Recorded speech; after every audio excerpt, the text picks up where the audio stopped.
Hello! Welcome if you are new here, or welcome back if you are returning. Good vibes only and always, no matter what. Also, you guys, I just want to, first of all, before I get into this video, okay, apologize that it's been taking me this long to really get any videos out in general. I am finally working on getting videos out.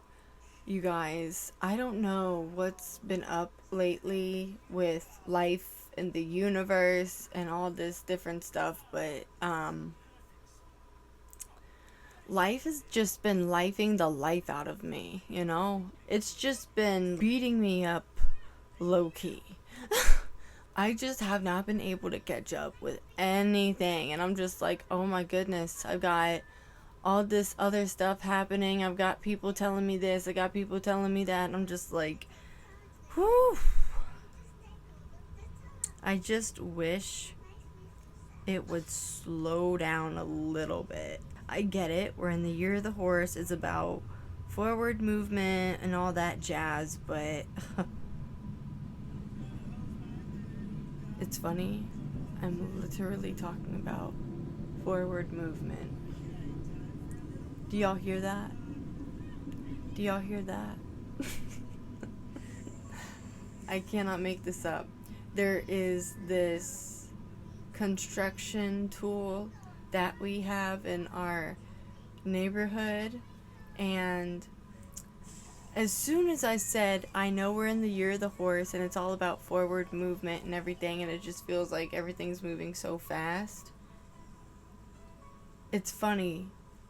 That tool that drives on roads and does all kinds of different things for the road, it just started like randomly coming down here as soon as I was talking about that. So that just confirms what I'm saying. Things have just been moving fast, and I've just been all over the place. And I'm also feeling really excited though, because at least like towards like May or April, around there, maybe a little sooner, I do want to start doing YouTube videos where me, my husband, and my niece go to spooky ooky locations. Because for those of you, oh, hold on a minute, I ain't trying to get copyrighted, I ain't got time for that. My bad, guys, I'm back. So my daughter is watching Bluey right now, because hear me out, my daughter loves it. Sorry if I'm moving the screen, I'm trying to move this part of the stand that you guys are on out of my way, because it keeps getting me in the arm and it doesn't feel very good, you know. It'd be hurting, so I had to move it a little bit. So all is well, my arm is okay now. With that all being said, stay tuned for all the spooky ookiness. My daughter is watching Bluey, and every time I have Bluey on and that dang song is playing, YouTube wants to say that, you know, it's copyright because it's playing in the video. And I'm just like, ugh, you know what? It's not that I really am worried about getting monetized or anything, but at the same time, it's just like, I do my best to make sure it's known that it's playing in the background, so don't copyright the video. But you know, it is what it is. But anyways, with this video I'm making, I do want to let it be known though, on a very quick important note, this video is for entertainment purposes only. All information I am sharing is based on spirituality, my tarot cards, and it is all alleged, okay? It is all alleged, and it is for entertainment purposes only.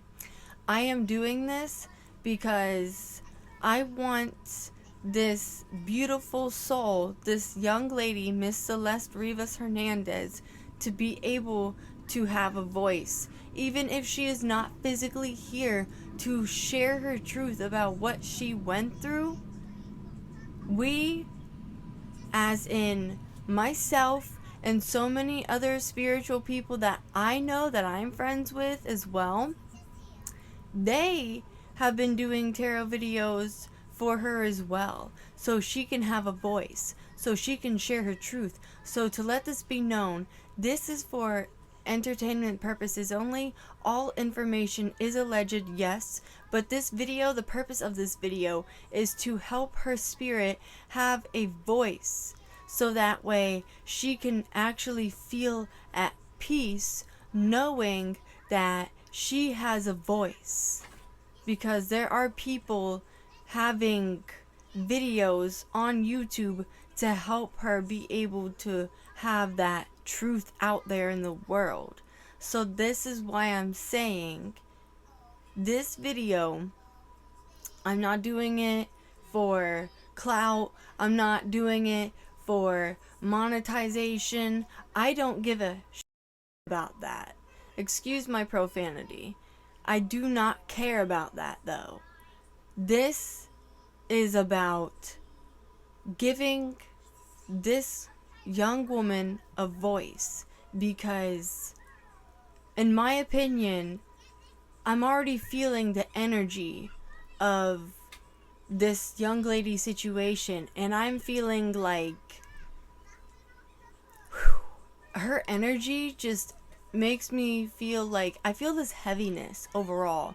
Like, whew, y'all can tell my breathing is changing. Like, y'all will be able to tell further in when y'all are further into this journey with me. If you already are, you already know what's up. You know what I mean? But when I start to feel certain things, like, ooh, man, sometimes, like, it does get physical. I'm not gonna lie. Like, it really does get physical.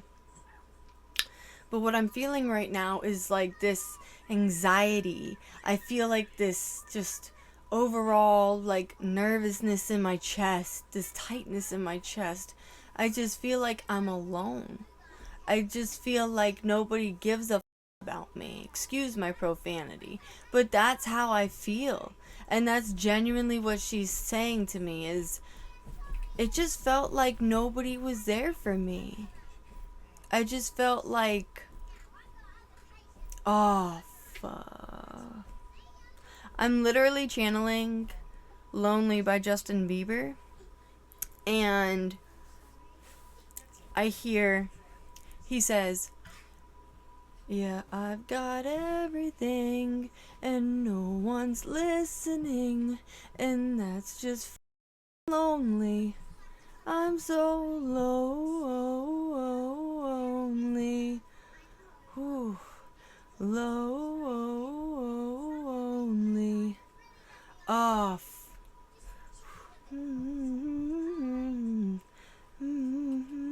Oh, no one ever gave a shit. Oh! Yep. That's what she's making me feel. I'm so lonely. Lonely. Whew. I'm really trying not to have a sailor's mouth right now.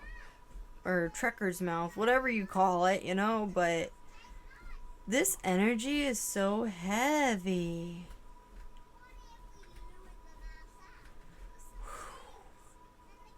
I'm feeling like she's already making herself known for sure. But like I said, like, I can't help what I feel, you know? Like, energy doesn't lie. And I just am feeling already like she is coming through, you guys. But anyways, we are, though, getting back into my spiritual YouTube channel.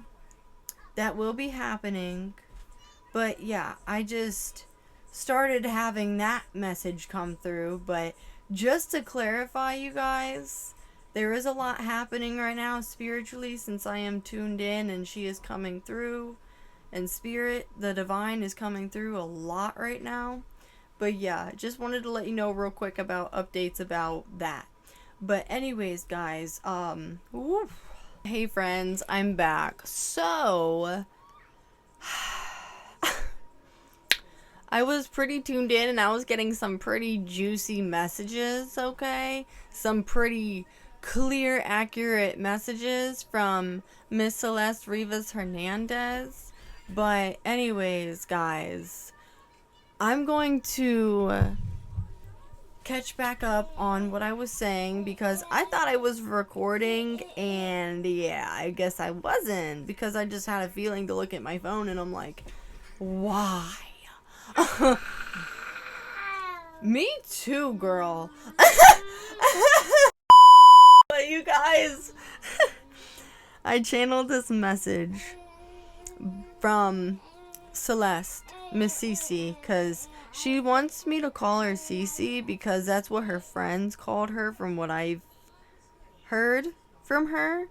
So we're gonna call her Miss Cece.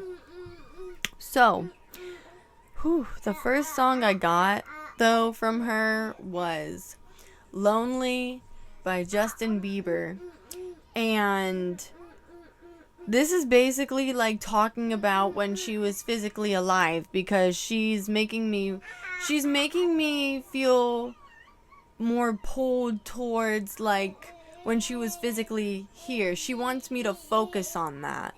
And she is showing me this song, and I looked up the lyrics because I'm like, I hear this song, you know, she's playing it in my head, and I'm just like, oh, I know this song, okay.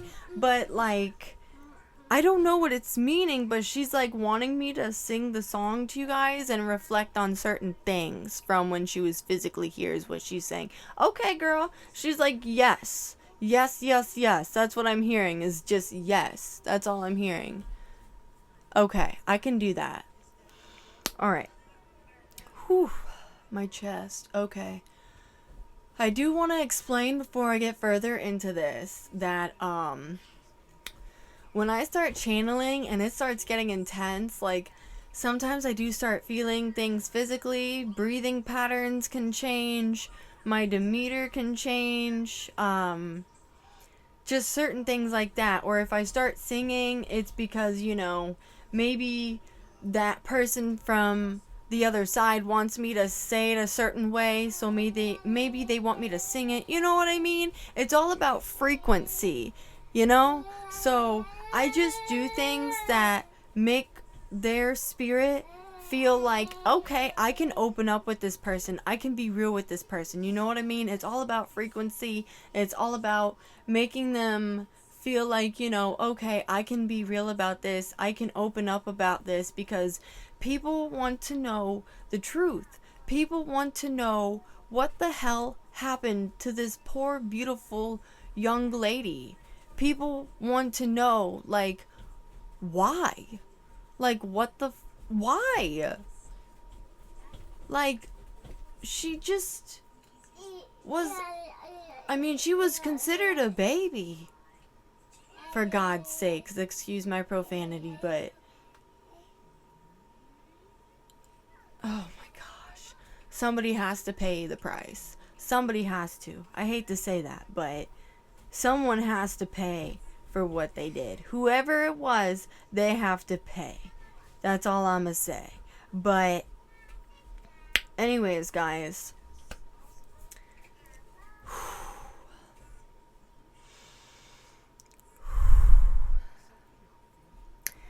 I feel her coming through already. I can see her too. She's very beautiful. She's very sweet. She's so down to earth. Like, I don't get it. Like, this breaks my heart. Because it's like, to keep it real with y'all, I've been through traumatic things myself. Not to make it about me, because heck no, that ain't my intentions, you know? But to keep it real is just like reflecting on certain traumatic things I've been through. Not gonna get too deep into that, you know? But I hurt for her, you know? Like, I really do, because it's just like, she's such a beautiful soul. Like, I feel her energy, and she's just so beautiful. She's such a sweetheart. She's so down to earth, and she, like, I just feel like she had so many amazing things that she was gonna do. She was so intelligent. she's just so smart. Like, I feel her energy, and she's just, dang, she's street smart. She's smart in general. Like, she's intelligent. She is absolutely intelligent. Oh, hang on one second. I'm trying to get copyrighted. Anyways, I'm back. I'm sorry. I didn't mean to cut that so short for a minute, but, you know, due to YouTube being like, we don't want this playing because it's copyright and da-da-da-da. Yeah, I don't want to cause all that, so I just try and be mindful, you know? But anyways, what I'm feeling, though, is she's very intelligent, she's very sweet, she's very down to earth, but she's very funny. Very. She's talking about some, listen, okay?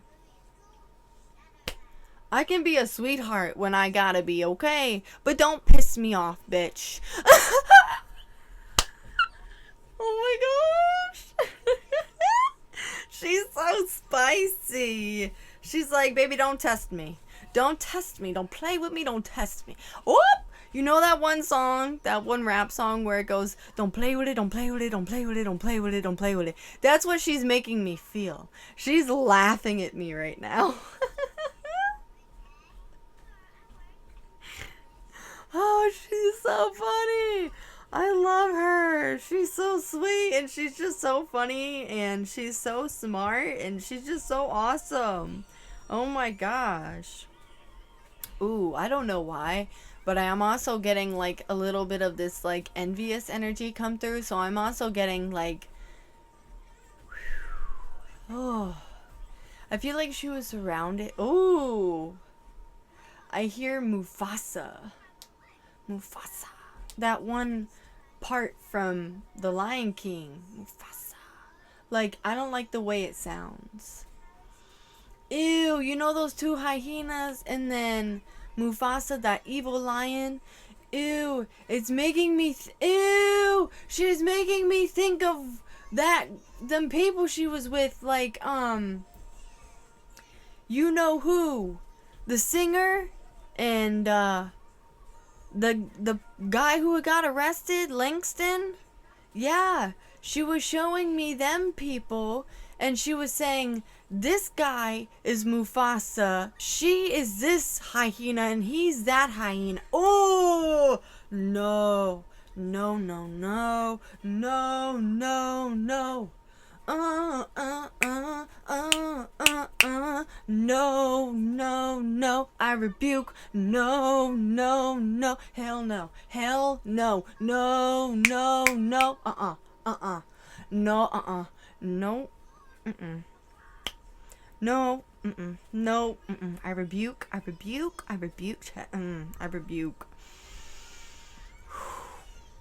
But she's making me see. I guess I'll just say the names because, I mean, that's who she's showing me. I can't lie about who she's showing me, you know, but she's showing me David, and she's showing me, apparently, that this isn't his actual name, but apparently he goes by Neo Langston. And then there is this other young lady, and I believe her name is Asia? I can't remember at the minute. I know who she... Well, I don't know who she is personally. My bad. I take that back. I don't know who she is personally, but, you know, I've heard about her through the internet, basically, you know, with this whole situation going down. But she's showing me her, and she's showing me Neo Langston as the hyenas. And then she's showing me David as Mufasa, and that's why I'm hearing Mufasa. Like, it's just coming out that way. It's very eerie. Oh no, I channeled another song too by Johnny Cash. Folsom Prison. My stepdad used to love Johnny Cash, so that's how I know what it is. I heard the train coming, it's coming around the bend. I ain't seen the sunshine since I don't know when. And that's what tortures me. And I hang my head and cry.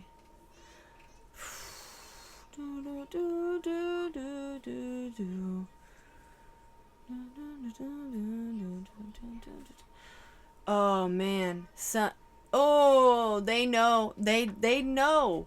They know they had it coming. That's what I'm mainly hearing is she knows. Celeste is saying, I know they had it coming. I know they had it coming.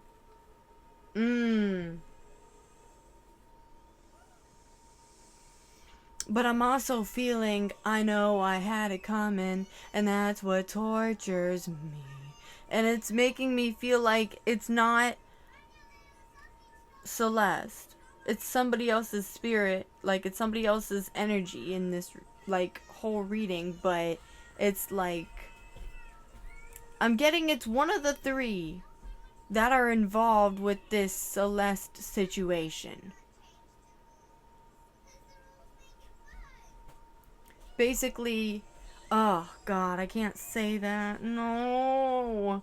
But she's telling me to. Celeste is telling me to because she's like, it's the truth, girl, but they have to know. I'm gonna cry. I can't do this. But I can. It's okay. I can do this. This is gonna make me cry. But she's saying that they knew what they were doing. They knew what they were about. And I don't know. Oh no, I just can't. I just can't.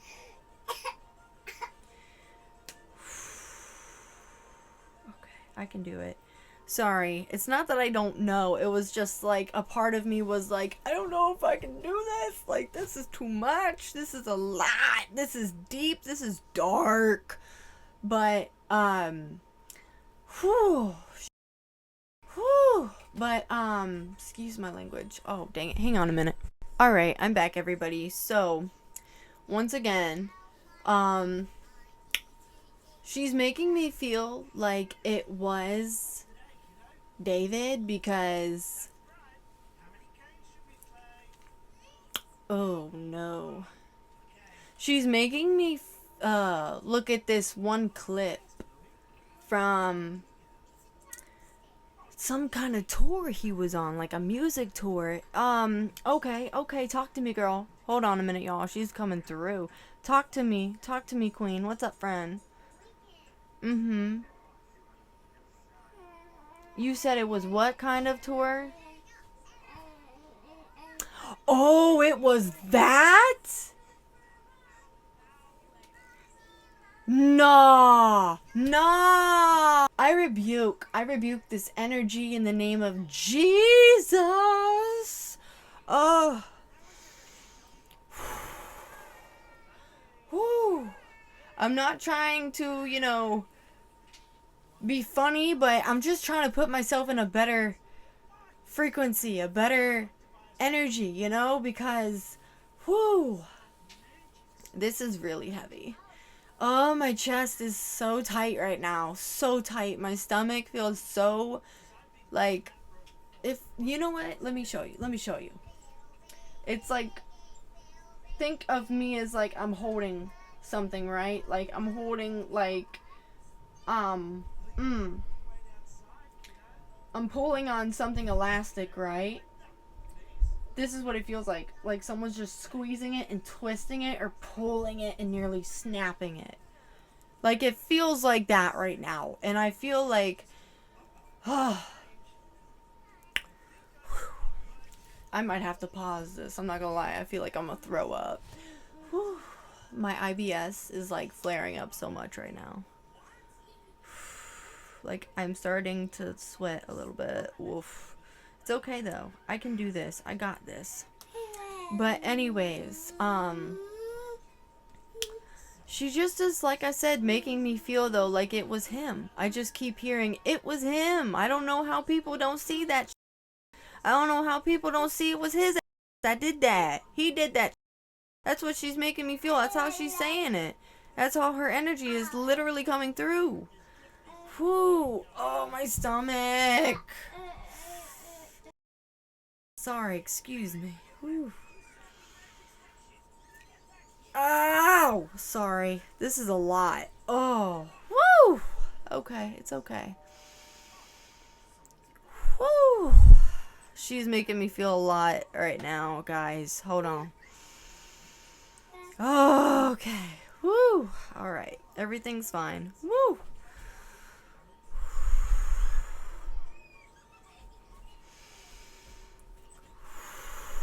Saint Michael the Archangel, I call upon you now to surround your energy around this reading at this time. The energy is getting a little too heavy. Please and thank you, grazie. Thank you kindly. I mean, that's the same thing in Italian, but anyways. Whew. Anyways.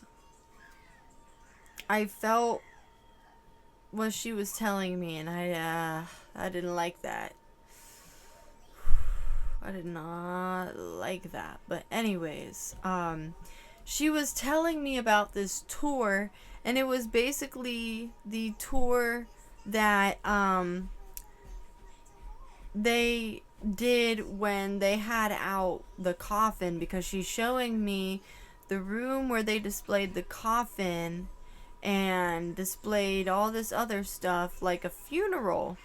And she was saying he did that for me. Oh, I don't like it. I can't. Celeste. Oh, girl. Oh, sweetheart. I'm so sorry. I'm so sorry.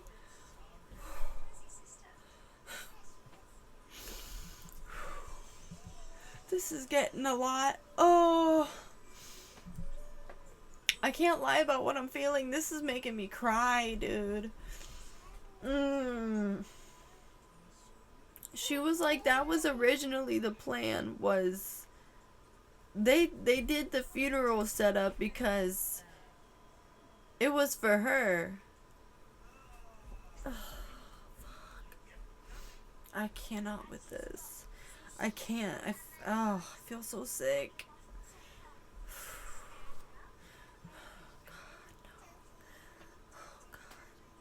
Saint Michael, surround this reading, please and thank you. Surround the energy of this reading, thank you.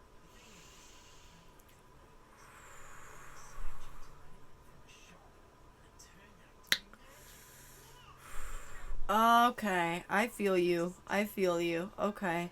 She was saying like it was a symbol of basically him saying goodbye to her. That whole funeral setup, the Withered tour, is what I'm hearing. It was all set up for her, and it was him spiritually symbolizing it as him saying goodbye to her, and that she was saying that yes, it was for her, but she was saying she's saying to me, they weren't gonna have like an actual funeral. Like, they weren't gonna actually have me in that, because then it would have been so dang obvious that he did it. So of course, you know, he set it up, but of course he wasn't gonna have me there, because he knew that Alright, what's good? I'm back, everybody. So, sorry. I don't know why my camera keeps shutting off. It just is not wanting me to relay messages, but we're gonna push through, because I do feel there's an energy that's like, shut up. And I'm like, fuck you. No, I won't shut up. I won't shut up. Because justice for Celeste. That's why. Justice for Celeste. Okay? You're not gonna block me from speaking the truth. There's this, like, energy, though. And it's just, like, preventing me. And I'm like, That's why I called in Saint Michael earlier. I don't know if y'all was hearing that, but Literally, I did call in St. Michael because I was like, I need protection. There is an energy trying to come through. It's trying to block me from sharing the truth about what happened to Miss Celeste Rivas Hernandez, CC. And we're not doing that. We don't got time for that, okay? Alright, so we're getting back into this. Alright, cool. So, she's also making me feel something about his Tommy character. And she was like saying how he only had that character after. Oh, I don't like the way this is going. I don't like this. But she's just like, everybody's starting to realize the truth, and he cannot hide it anymore, because little do people realize, for the people that can't seem to see the truth here, the Atami character only existed when she was around. Oops, sorry, I didn't mean to move my phone around.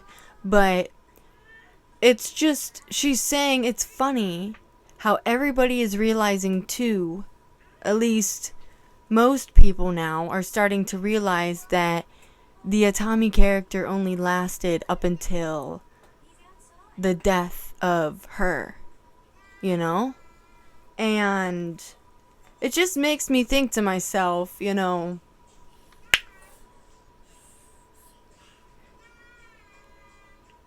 it really wasn't about just the Atami character, now was it, you son of a...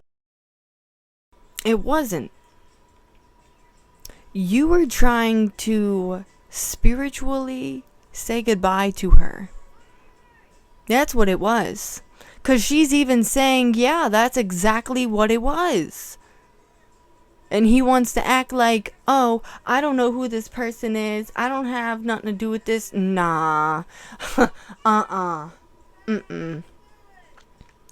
She's literally making me feel that way too. She's just laughing a little bit, and she's like, bitch, are you serious right now? Do you see all of the pictures that we have? Like, that's what she's telling me, is what she's making me feel right now. She's just like, do you see all the pictures that we took? My clothes that you wore? After what the you did to me? And you want to act like you don't know me, bitch? Oh. Now, her current energy towards him is... I keep hearing this one song. I don't fuck with you. You little dumbass bitch. I ain't fucking with you. Like, that's literally what I'm hearing. That's literally what I'm hearing. Is she don't fuck with him. She's with the light now. Oop, as soon as I said that, the light's out. The sun is out and the light is shining. I also keep hearing this one song by Ariana Grande where she says, the light is coming to take back everything the darkness stole. The light is coming to take back everything the darkness stole. And it's funny, the sunlight's out, the light is shining, and it's just beautiful out. But it's just proof that, you know, it's just crazy. Oh, come on, man, hang on a minute. I'm saying, though, it's just funny how the divine is confirming that the light is coming to take back everything the darkness stole. Like, the sun literally came out as soon as I said, the light is coming to take back everything the darkness stole. The sun's coming out even more, dude. What the flip? That's crazy. That's nuts, bro. What the heck? Dang. Yeah, I just keep hearing the light is coming to take back everything the darkness stole. I don't like that. That's scary. Because for the light to come back and take everything back that the darkness stole, something really bad must have happened. You know? For me to be hearing lyrics like that, oh yeah, some bad stuff went down. And the divine is coming to collect. The divine is coming to fucking collect. I can't. Oh, I cannot with this. Like, oh my gosh, this is dark. I'm so grateful St. Michael is around though, and I'm just grateful that Celeste is being open and she's sharing her truth. I'm so proud of Cece right now. I really am. I'm so fucking proud of her. I'm so proud of her. Like, she's doing such a fantastic job. I feel like she's so happy too that she's opening up about this and she doesn't feel scared. I feel that she's happy that she doesn't have to feel afraid, because I did tell St. Michael to surround her, to surround this reading right now, because, you know, ain't nobody got time for that. The light is coming to take back everything the darkness stole, and baby, we ain't got no time for that. We ain't got no time for the darkness. You know what I'm saying? So anyways, but as I was saying, she's making me focus on how people are now noticing, or have been noticing, that this Atami character only lasted up until her death. And then the Atami character apparently was no more. And apparently he had this whole funeral display for Atami. Nah. Because she's even coming through and she's like, no. Like, that's how she's saying it. She's like, no, and she's laughing a little bit. That's how it came through to me. And I'm just like, oh my gosh. That is terrifying. Like, what the heck? And she's just like, yeah. He's gonna pay for what he did. Oof. But what else am I getting? What else am I getting? Oh, okay. She wants me to talk about when she was still alive, though. She wants me to go back onto the original song that I was telling y'all about, the Lonely song by Justin Bieber that I picked up on way earlier in this video. And she wants me to sing it to you guys. So she said she wants me to say it to you guys, but she wants me to sing it. So this is what she's saying. Everybody knows my name now, but something about it feels strange. Looking like I'm... Oh. Restart.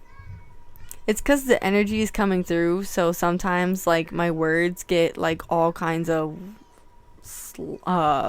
sloppy, if that makes sense. Wonky. A lot of brain farts happen during this time, so sorry about that. But it goes, everybody knows my name now, but something about it feels strange. Like looking in a mirror, trying to steady yourself and seeing somebody else.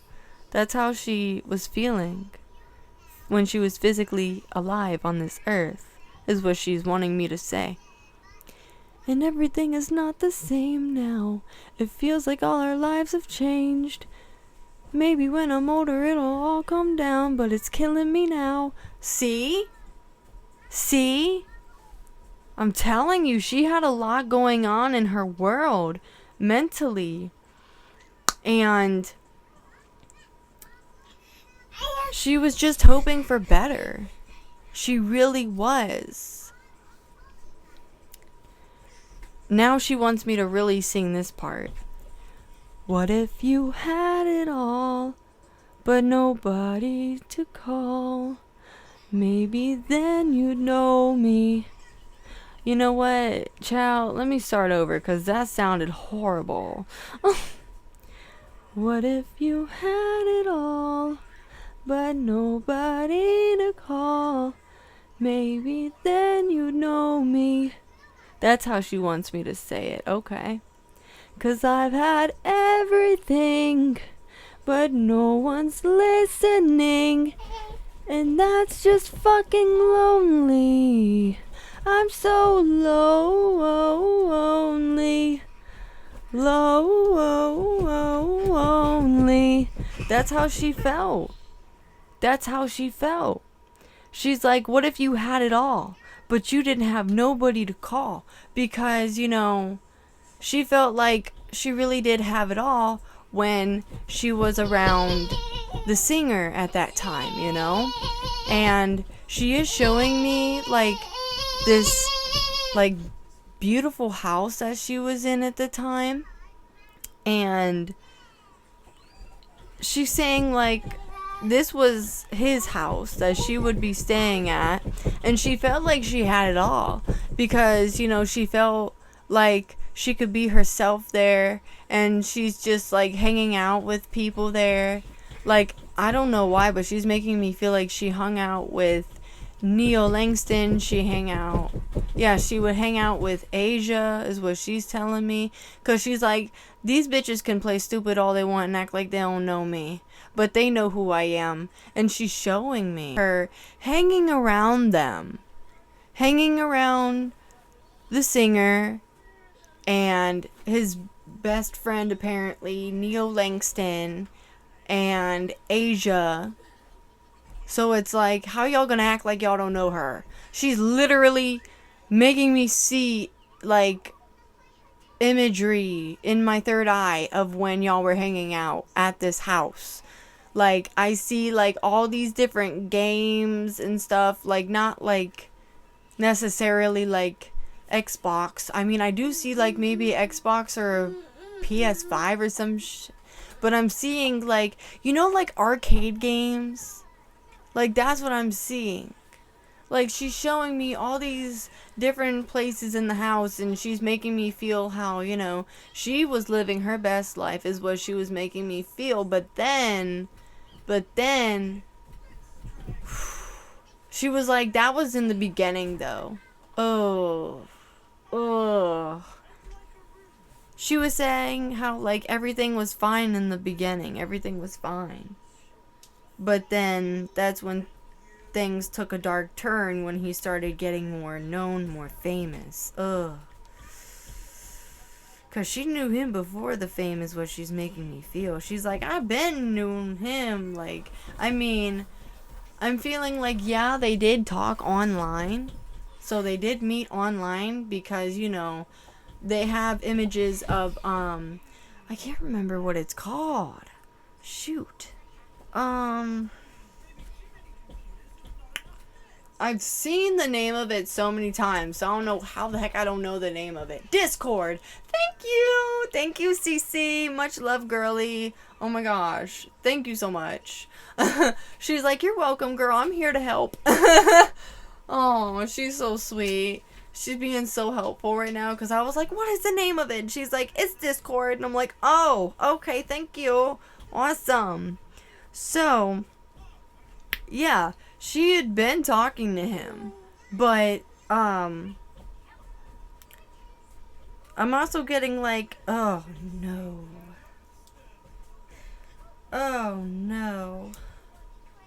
She's making me see, like, something about, like, I think it was like a sibling of hers or something like that, or someone in the family, but someone was saying, from what Celeste is telling me, confirmation, is that they did know about the singer and her being a thing. Like, I can't say it was a relationship because this was a damn child. Like, I'm sorry, I don't want to get demonetized, but I have to keep it real. Yes, I do call her a young lady because, you know, I try to respect the rules with YouTube and all, but dang, like, I can't consider this a relationship. Hell nah. No, that's sickening. No. But anyways, she wants, I'm sorry, y'all. Jeez, ow. Doing it again. I'm so sorry. But she wants me to talk about this to y'all now.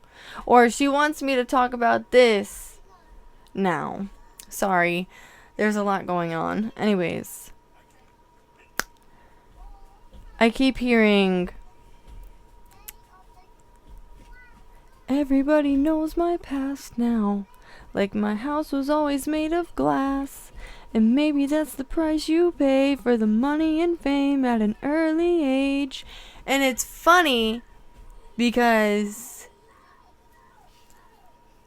remember how the singer, right? Remember how D4VD, not to really bring him up like that, but remember how from a young, like, adolescent, he wanted to make music mainly because, you know, I'm just feeling like he's making me feel like it wasn't his.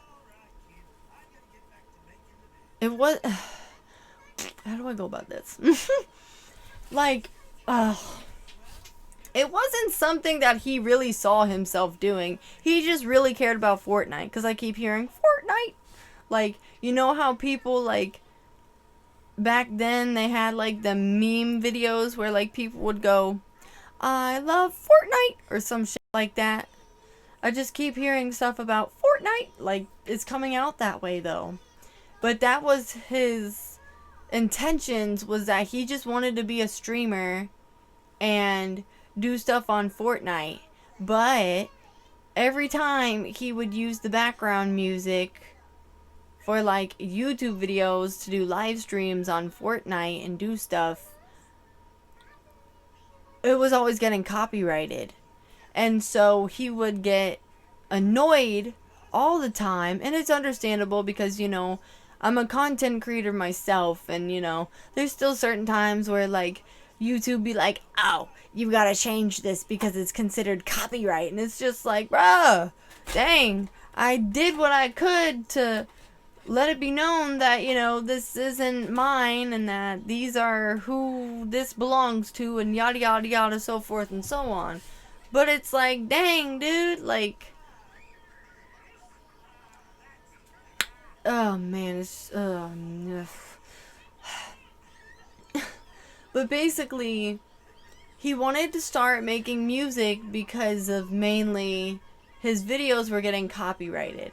And so he would talk about it to his parents, like his mom and his dad. I don't know. I hate to say this, but this is just my opinion. Like, they give me the fucking ick. Like, I don't know, they're fucking icky. They give me the ick. They're weird. They're very fucking weird. They gave me the ick immediately. I see where he gets his ickness from. Sorry, just not sorry, actually. I'm not sorry. But, woo. Oh, for goodness sake, hang on. Anyways, I'm back. But I just feel like his mom, like, he talked to his mom about it, and his mom was like, whatever, go do your thing, go make music, whatever. And I'm just like, woman, this is so frustrating. Like, in my opinion, if I were in that situation and I would have something to say, I'd be like, you listen here, lady. Like,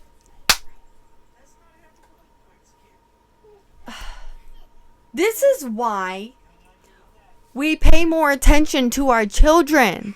This is why we set healthier examples as parents. Okay? I hate to break it to you, but your child is not the perfect child like you think. Okay? I don't care if he's a mama's boy. I don't care how much you care about him, how much you love him. You need to accept the fact that you should have been there more for him.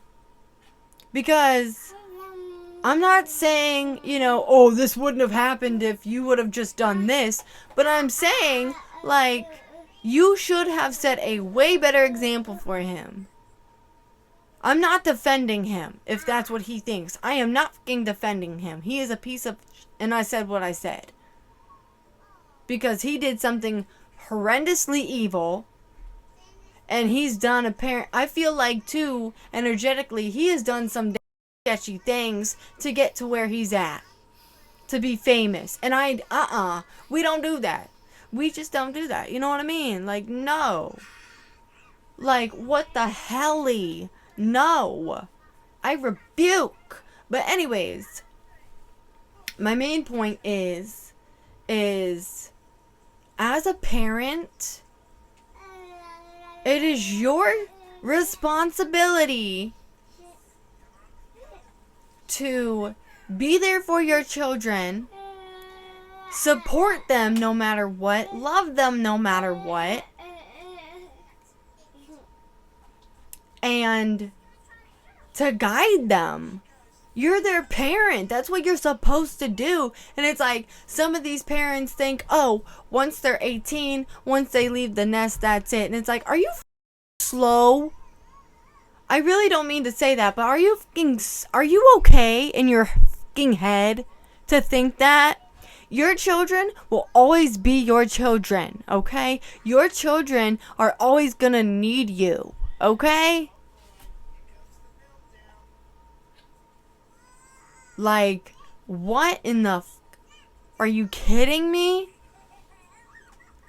Unfortunately, not to get into my own stuff, but I don't have nothing to do with my mom because she's toxic. But I mean, I have learned from my toxic mother that I will not be like her, and that I am always gonna continue every day to be the best mother I can for my child that is physically here right now and my future children that are to come. You know what I mean? Like, I just cannot with some parents in this fucking world. Like, you need to stop acting like you have the most perfect fucking kids, for one. And for two, you need to fucking be a parent like you wanted to be. If you wanted kids so bad, then be about it.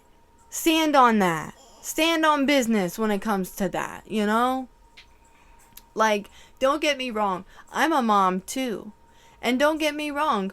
Like, it's not always unicorns and rainbows, okay? There is times where it's stressful, you know?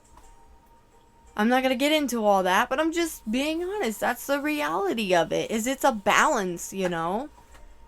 But it's just like, your kids look up to you because you're the main person that they're relying on. Because they know that you were the one that brought them into this world. And they're expecting you to help them. And that's what you're supposed to do. And it's like, yeah, I understand. Once, you know, they get older and they get to a certain age and they're 18 and they leave the nest. Like, that doesn't mean, like, you stop doing stuff for them. That doesn't mean that you don't pay them attention anymore. You know? And it's like, what I'm getting, though, is all of a sudden now that he's in this situation, all of a sudden now she wants to try and act like she's a good mom. Like, bitch, please. Bitch, please. Miss us with the bullshit. Like, stop trying to act like you're a goody two-shoes mother. You're not. You're not. I'm sorry, but you're not. Like, it was all because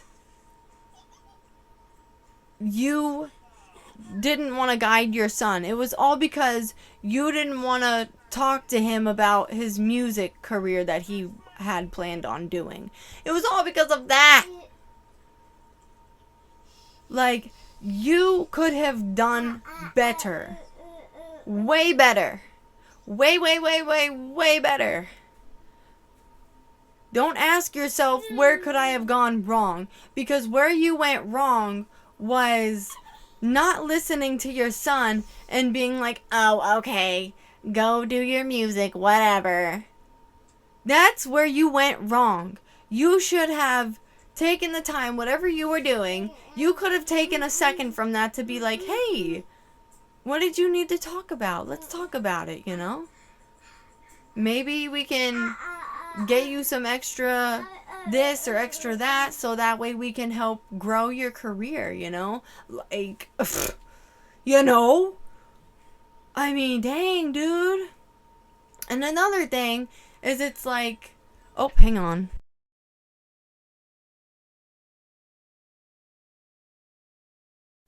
This is how I know that there were so many things that they did wrong as a parent. Both parents. I'm sorry, but both parents are just as in the wrong. But, first of all, your son was talking about he loved gore. He loved to watch gore. That's fucking disgusting. That's evil. That's sick. Talking about he would laugh at it because it was funny to him. That is not okay. That is not funny. Like, why would you consider that funny unless you're fucking mad and you have some kind of something wrong with you? I don't mean to say that like that. I'm sorry. I do apologize, but it's the truth, you know? Like, people don't just laugh at stuff like that. You know what I mean? Like, they don't laugh at stuff like that. That's not normal. Something's wrong mentally. And the fact that I'm not the only one who has said this, yeah, that says a lot about him, you know? But anyways, guys, let me get back into this song with you guys, because I'm going to read the lyrics to you guys, and I'm going to explain why she made me hear this song. So, first off, we're going to start with everybody knows my name now, but something about it still feels strange. Like looking in a mirror, trying to steady yourself and see somebody else. Like, that's how she's seeing herself right now when it comes to the world. Is like, how she views herself on earth is it's just like, everybody knows my name now, but something about it still feels strange. Like looking in a mirror trying to steady yourself and seeing somebody else. And everything is not the same now. It feels like our lives have changed. Maybe when I'm older it'll all calm down, but it's killing me now. You know? It just confirms, like, that's how she felt when she was alive. She was just like, it just feels like everything is all wrong. It feels like, you know, I keep hearing this song by Ozzy Osbourne. I'm going through changes. That's what I'm hearing. It's like she's going through changes. And she felt that way when she was alive. She's going through changes. But she just was like hoping in her mind that everything would get better and calm down as she got older, because she felt at the minute, like at that time she was alive, it was just killing her inside. 12/21 confirmation. What if you had it all, but nobody to call? Maybe then you'd know me. 'Cause I've had everything, but no one's listening, and that's just fucking lonely. That's how she's wanting me to say it. Because the reason why she's making me feel that is where she was staying at the time with the singer. I'm seeing like this really big house, like really big, nice, expensive house. And like it wasn't that far from her. 'Cause she's making me feel like sometimes like she would even walk there. 'Cause it wasn't really that far away per se. By where she was living with her family. But she felt like she did have it all when she was there. And she felt like she could be herself. And she would even hang out with his friends and things like that. But she felt like she had nobody to talk to about what she was really feeling. Like she was like telling me how she just felt like, you know, everything really wasn't feeling fine to her at that time, and she just wasn't feeling okay. And I'm just channeling It's Okay Not to Be Okay by Demi Lovato, excuse me. But She's just saying, like, if only you know, if only you knew me, if only you knew me better. She said, she was basically trying to make it aware, like, I've had everything, but no one's listening. Like, she has felt like she's been at the top, and she has felt like she's had it all, like she was living the dream, but at the same time, it just felt like nobody was listening to her. Like, she just felt lonely. And now she's saying, everybody knows my past now. Like, my house was always made of glass. And maybe that's the price you pay for the money and fame at an early age. And that's why I was talking about the singer. Oh, sorry, I thought the theme song was playing. I was like, oh, we are not doing this again. But anyways, I just feel like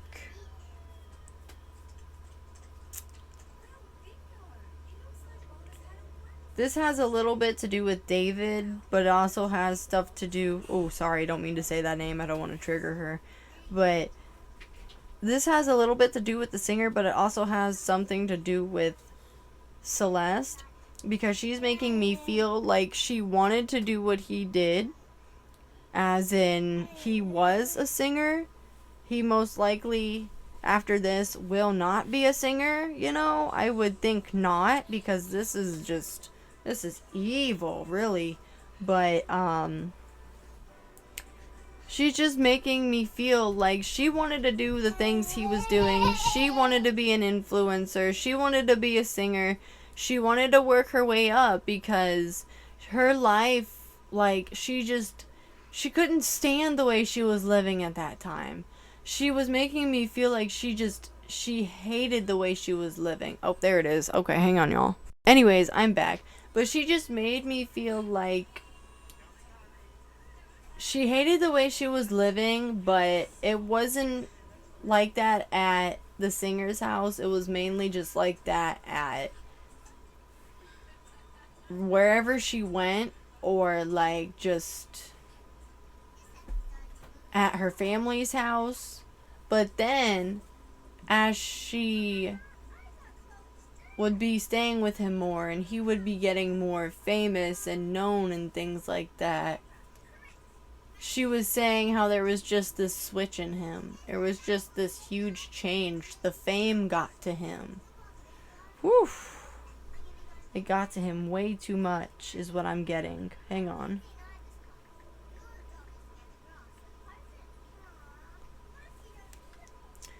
But that's just what I channeled. And then I was hearing It's Okay Not to Be Okay by Demi Lovato. The heck? Not a romance movie. Demi Lovato song, silly. There we go. Okay. So, she wants me to talk about these lyrics to you guys, so that's what I'm gonna do. So, oh, sorry. Ooh, this is a lot. But the lyrics say, feeling like a drop in the ocean that nobody noticed. Maybe it's just all in your head. Feeling like you're trapped in your own skin and now your body's frozen. Oh my gosh. Broken down, you've got nothing left. When you're high on emotion and you're losing your focus and you feel too exhausted to pray, don't get lost in the moment or give up when you're closest. All you need is somebody to say, it's okay not to be okay. It's okay not to be okay when you're down and you feel ashamed. It's okay not to be okay.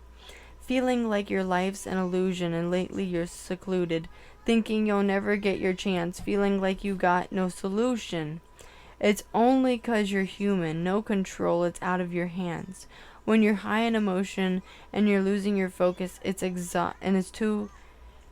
and you feel too exhausted to pray. Don't get lost in the moment or give up when you're closest. All you need is somebody to say it's okay not to be okay. I'm about to cry. Ugh. Like, that's just what she's making me feel. Is like, that's how she felt when she was alive. Is she just felt like nobody appreciated her. Nobody understood her. I really don't want to say this, but she's really saying, like, when it comes to her mom,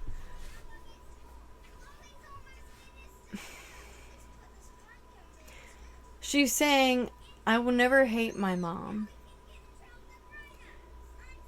Because where I'm at, there's no hate, there's only love. I will never hate my mom. However, I did not like the things that she made me feel, the things that she would do, or the way that she would handle certain things. Like, she didn't like it. She didn't like it. Like, I feel like a part of her just would run away because she was like, she didn't feel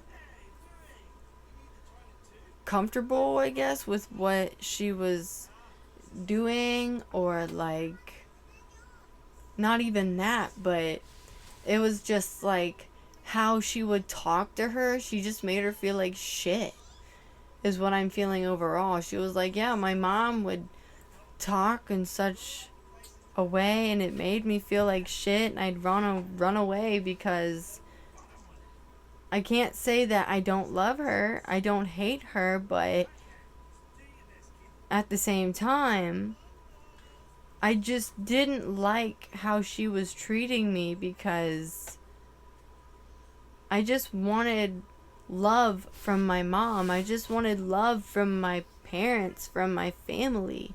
That's all I wanted. That's what she's making me feel. She's just like, that's all I wanted, was them to fucking listen to me.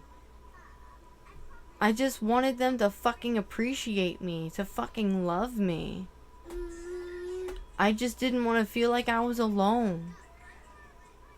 I didn't want to feel like I was trapped all the damn time. 'Cause she's making me feel like, you know, she was street smart and like she could fight back for herself, because she's a firecracker. I tell you what, she's got the energy of like, don't test me. Like, she's spicy, hot tamale, you know. But what I'm also getting is like,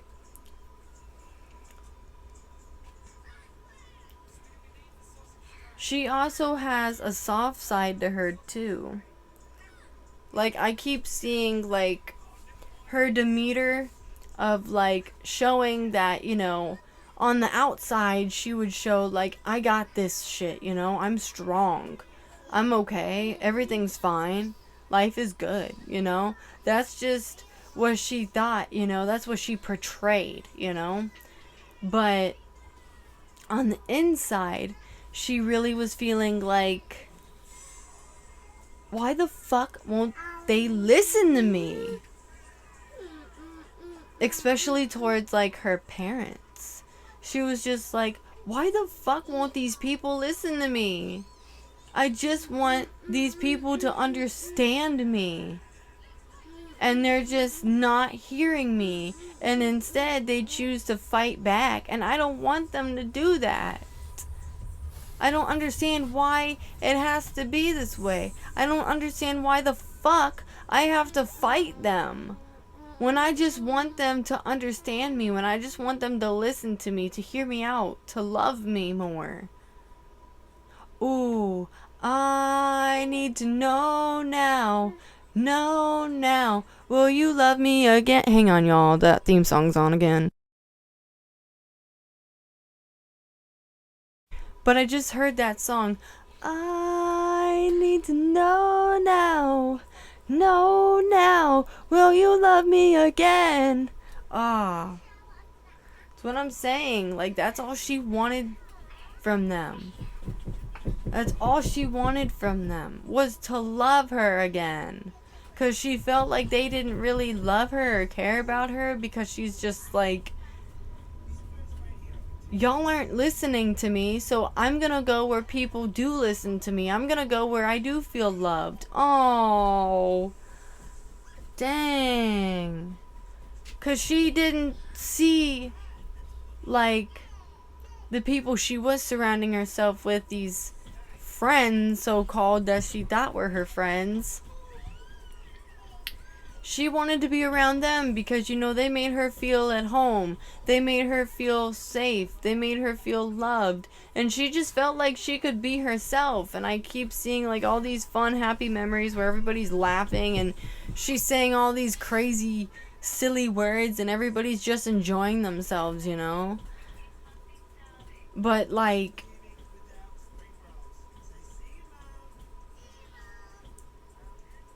she's just telling me, I do want to be honest though with my parents, and I do want to let them know I'm sorry, and I wish that I just never went back and I came home. I'm sorry, I should have came home. That's what I'm hearing. Is she's just like, I'm sorry. I just wanted you to listen to me. I just wanted you to hear me out. I just wanted love from you. And that's why I went there, because I wanted to go where people were just gonna appreciate me. I wanted to go where I felt loved. I wanted to feel like I could be myself, you know? And she just felt like she couldn't be herself around them. She felt like she couldn't really, like, be happy around them because, I don't know. I just felt like this heaviness of, like, it was just always some kind of what? Almost said the wrong word. I was gonna say there was always some kind of fight, some kind of argument. Like, that's what I'm getting. It's like there was always some bullshit going on, is what she's making me feel. But anyways, guys, now that I've gotten into that part, we're gonna get into these tarot cards, okay? So anyways, y'all, I'm gonna pause this video real quick once more, and then we're gonna get into this, okay? Alright, bet. Let's do this. Okay, guys, I'm back, and now we are getting into this tarot card session. As I get into this session further with the tarot cards, I am not just speaking this out to let you all know what's going on, but I am also letting know Divine Spirit what the mission of this is, what the purpose of this is, okay, and the intentions, okay? So, with that being said, let's get the mother freak into this, okay? Okay, homies. So, Divine Spirit, Divine Universe, God. Excuse me, my goodness, sorry, allergies. They be hitting me like a truck today. Allergies, ain't it? But anyways, these tarot cards are covered in divine protection, love, and light. These tarot cards are directly connected to the divine, the universe, God, source, divine power, Divine Spirit, Divine Universe, God. I don't believe I said that already, but if I did, I made it known. I do wish, with these tarot cards though, Divine Spirit, Divine Universe, God, Higher Power, Divine Spirit, Divine Power, Divine Source.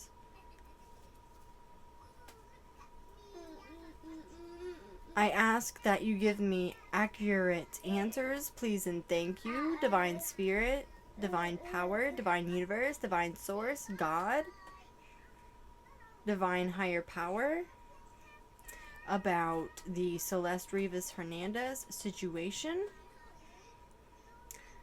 We want to know what happened to Miss Celeste Rivas Hernandez, Cece.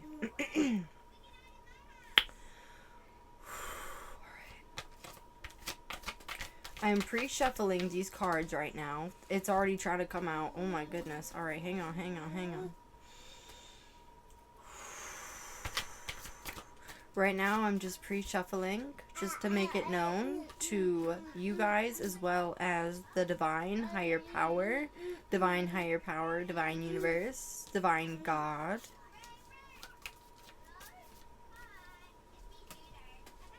Divine source, divine universe, so y'all know. Alright. Woo! Alright. Things are happening. Things are happening. But right now I'm just pre-shuffling. I'm just pre-shuffling right now so that way I can just do it like that. I don't know, it just... Oh! Yep, that's why I meant to pre-shuffle. Okay, it's already getting interesting. Woo! It's already getting crazy interesting. Wow. Oh, man, oh, man, oh, man, oh, man, oh, man, oh, man. Alright, Celeste. Come through, girl. Woo! Holy crap! Holy crap!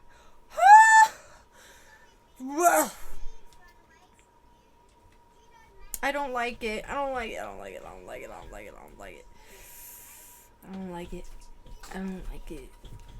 Don't like it. I don't like it. I don't like it. I don't like it. I don't like it. I don't like it. I don't like it.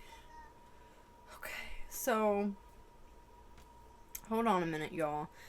I'm just pre-shuffling these, but this one image is really like, I don't know. I just felt sick to my stomach. I felt sick to my stomach. And those cards keep wanting to come out too. So what is this? What is this trying to tell me? Hang on a minute, guys. Let me... I don't know. I just... Oof, that really caught my attention and I didn't like it. There it is.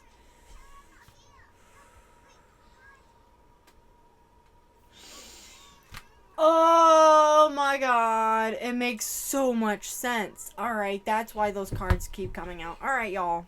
If these two cards that I just got a second ago out of my deck come out again, I'm gonna fucking... I don't know!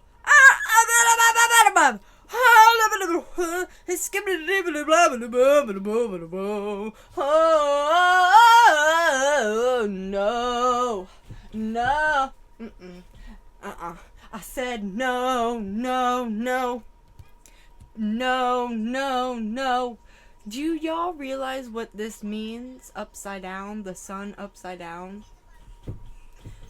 This means it's gonna be a dark reading, because if you think about it, when the sun goes down, when it's night, what time is it? I just gave it out. It's night. And what does it look like outside when it's nighttime? It's dark. It's dark. And the sun is down in this. Also, I really cannot like with this. Oh, I don't like it. I'm also focused on like, I don't really want to, oh, well maybe I'm going to have to, I just thought about that. It's okay, I'm going to edit it out. Oh, dang, hang on a minute. I'm really like, Spirit is really pulling me to the child on the horse, which can represent, you know, innocence and purity. And when I see it upside down, I'm sick to my stomach right now.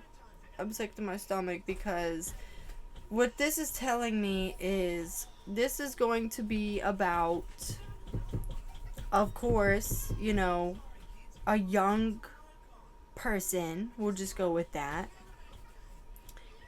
Because it does show on the card that this is like a young person. I'm not going to actually say, you know, what they are, you know, but we'll just say they're a young person. And when I see it upside down, it just makes me sick to my stomach because it makes me realize, like, this is going to be a dark reading. And it's not innocent. It's very evil.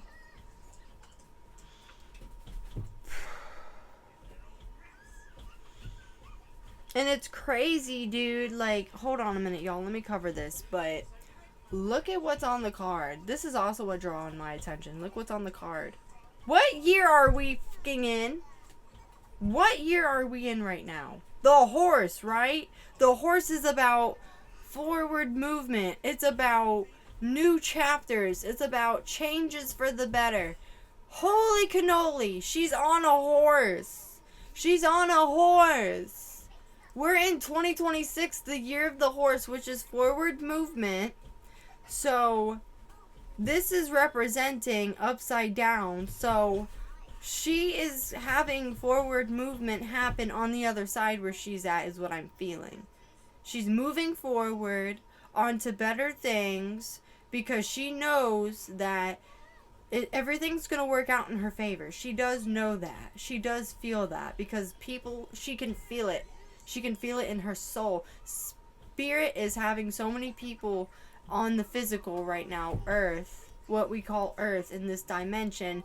People are fighting for her, and I mean fight. Like, I see like spiritual warfare right now. Like, you know that one song Phoenix by Fall Out Boy? And I'll raise you like a phoenix. I can't really sing that well right now because yeah, allergies. But I keep hearing something about put on your war face, and I'm like, oh, I got chills when I said that. I gotta, she's telling me to like look that song up right now. Okay, girl, I got you, CC. But I'm gonna look it up because I'm hearing that song. And I'll raise you like a phoenix. That's what I'm hearing.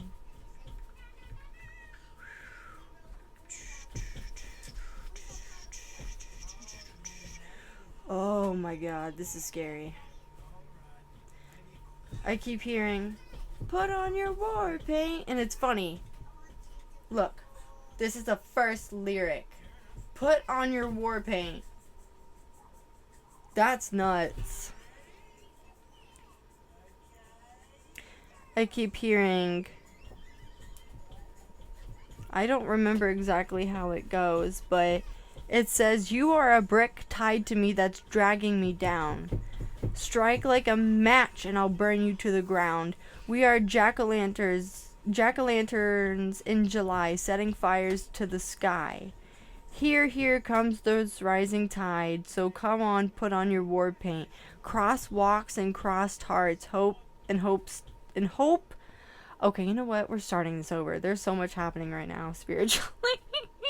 There's so much energy just coming through. It's just like, and I'm like, oh my god, whoa. Excuse my profanity, but whew, it's just a lot. It's a bit overstimulating, I'm not gonna lie. Anyways, the first lyric literally is, put on your war paint. You are a brick tied to me that's dragging me down. Strike like a match and I'll burn you to the ground. We are the jack-o'-lanterns in July, setting fire to the sky. Here comes this rising tide. So come on, put on your war paint. Cross walks and crossed hearts and hope to dies. Silver clouds with gray lining. Okay? Okay, that was creepy. That sounded like a whisper. That was creepy. I think that was confirmation, but I didn't like it. It was eerie. Ugh. I didn't like that. Anyways. So we take the world back from a heart attack. One maniac at a time. We will take it back. Oh. They calling him a maniac. I mean, I would think he's considered a maniac, knowing he did that. Holy crap, Ola.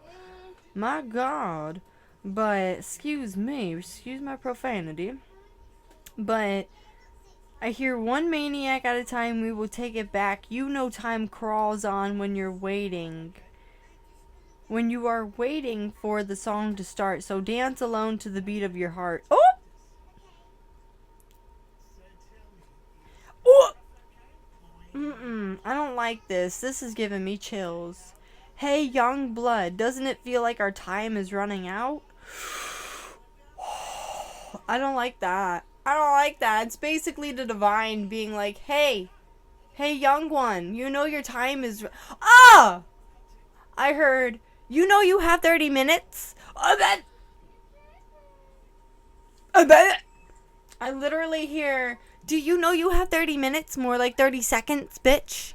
Do you know you have 30 seconds? Do you know you have 30 seconds? That's... Oh, that's scary. That's really scary. I keep hearing, I'm gonna change you like a remix, then I'll raise you like a phoenix. Wearing our vintage misery. Oh my god! It's funny too because the one, oh, hang on a minute. The one sweater that apparently he was wearing after she had passed, she wore that in a picture. It's in a fucking picture.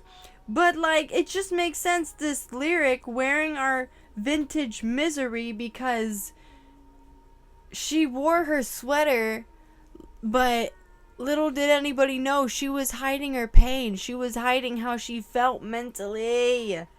That's why I was so drawn to when it said wearing our vintage misery. No, I think it looked a little better on me. Oh! So, nah. She's laughing her off right now. She's literally saying, no, I think it looked a little better on me. I think she's trying to, like, fuck with him. She is laughing so hard. She's coming through with this energy of, like, she is very spicy, but she's like, yeah, I'm a because you made me this way. You turned my whole life upside down, so you. Yeah, I'm gonna be a bitch. I keep hearing he thinks he's really all that, but really, little does he know. She said, bitch, you thought you the shit. You not even the fart. She's saying,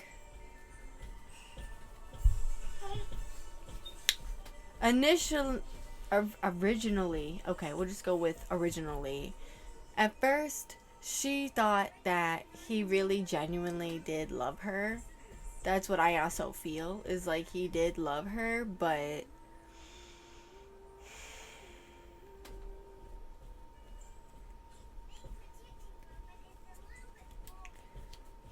I keep hearing like, I don't like this. I don't like this. But you guys, if you guys haven't heard of this one song, there's this one song by Marilyn Manson. Well, it's featuring Marilyn Manson, and then it's some rock star named Mr. Ronnie, and he has a song called God Is a Weapon, and I did listen to it a couple times, and it's a pretty damn good song, I'm not gonna lie, but it's giving this kind of energy. Like, that's how he felt towards Celeste at first. Like, he was just obsessed with her. Obsessed with her. And, like, he was so infatuated with her. And I just keep hearing that song, God Is a Weapon. Like, I hear certain lyrics to the song, and I'm just like, I can't. I can't.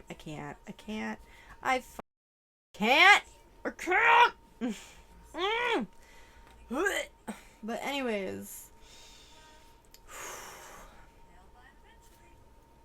what I'm feeling, though, is that's just how he felt towards her, is he was obsessed with her, and like he also didn't want to be liable for her, and that's why he wouldn't let her leave. Cause I keep hearing, I was trying to leave, and I keep hearing like stuff about pregnancy, stuff about a child, because she was talking about, cause she sees my daughter, and she was making me reminisce on the pregnancy situation, and she was telling me, she was making me feel, though, that she did actually think at one time in her life while she was here on Earth that she was pregnant. She was saying how, she felt, something wasn't right. You know what I mean? I'm just getting... She thought she was behind, per se. We'll just go with that. And she did mention it to him, because I do see them talking about it. And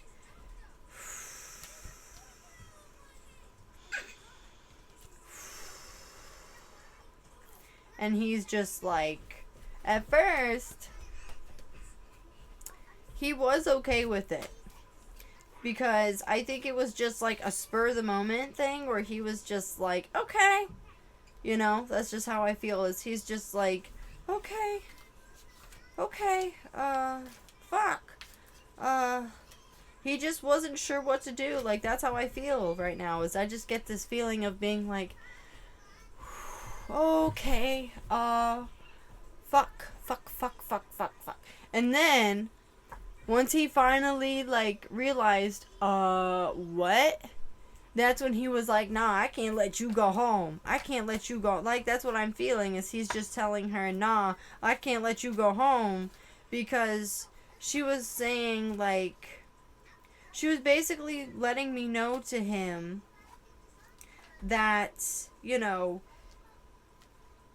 if this is what is going on, like, I need more support. I need my mom. I need my family. Like, that's what she was making me feel, is she was just like, I need my family. I need my mom. I need someone to help me with this. Like, I can't be just alone with this kind of situation, you know? Like, I need help. I gotta have my family. I gotta go home. That's what she was making me feel. But, you know, like I said, she was making me feel, though, at first, he was making me feel like he was just, like, spur of the moment, like, oh, shit. Oh, look. As soon as I was talking about that, look what I pulled out. Bro, that's nuts. And then we've... Oh! Dumb!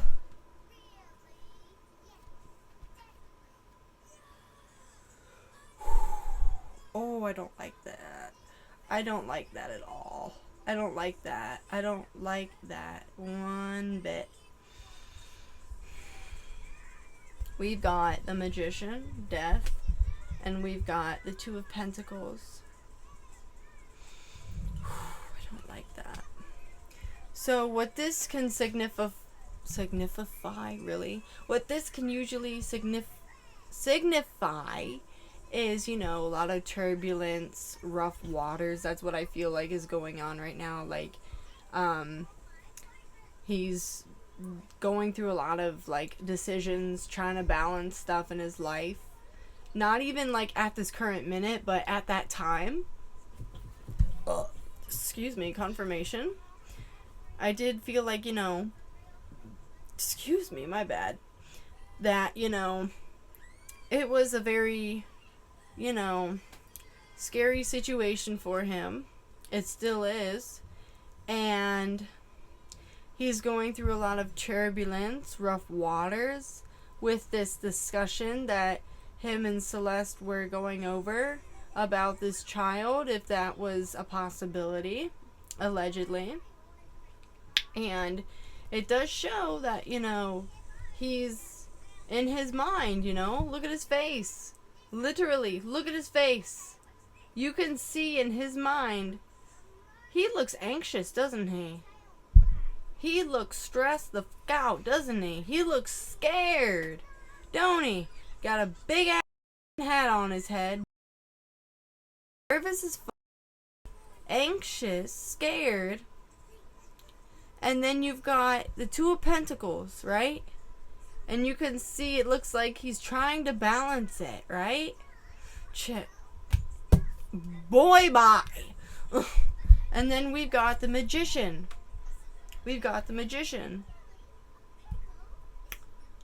And then look at the bottom. Look at the fucking bottom. Look at the bottom. This was his energy. at that time. The magician. The magician can usually mean manifesting things like opportunities, manifesting money. It just means you're a man Y'all, I'm so sorry. I meant to say master manifester. That time, like, he was in this energy, knowing if that was the case, that was the probability. He wanted to step into this magician energy, and he wanted to bring in, as you can see with that, he wanted to bring in, he was calling in more financial opportunities if that was the case. Oh, hang on, y'all.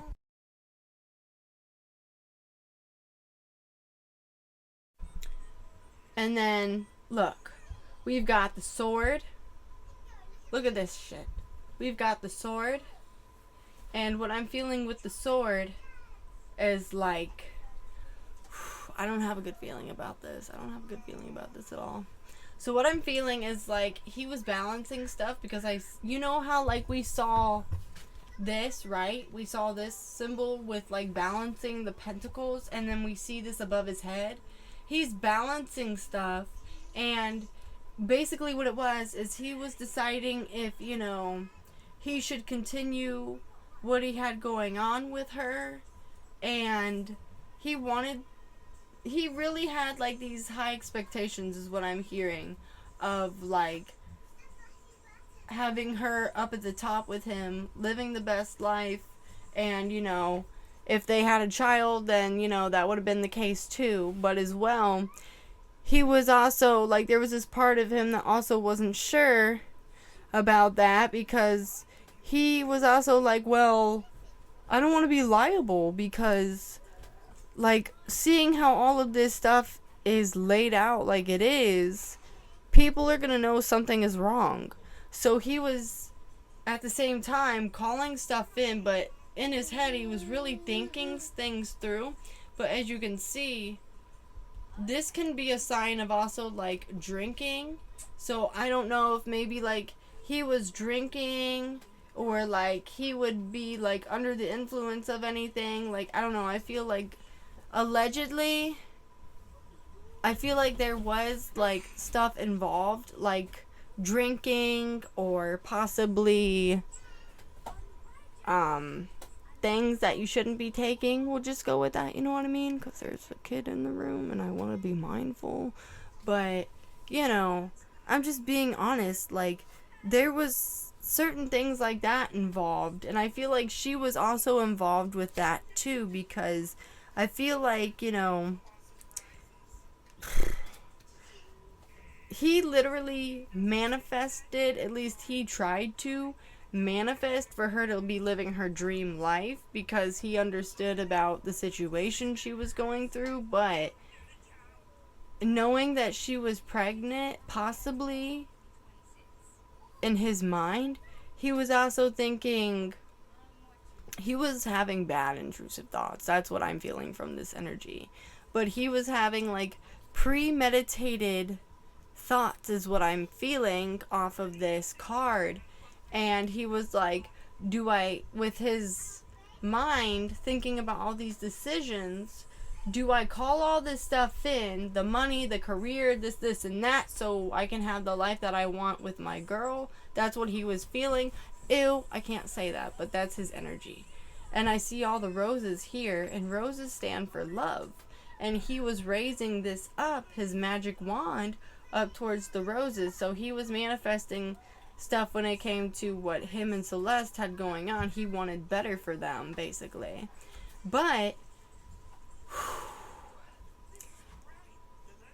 like I said, there was possibly alcohol involved.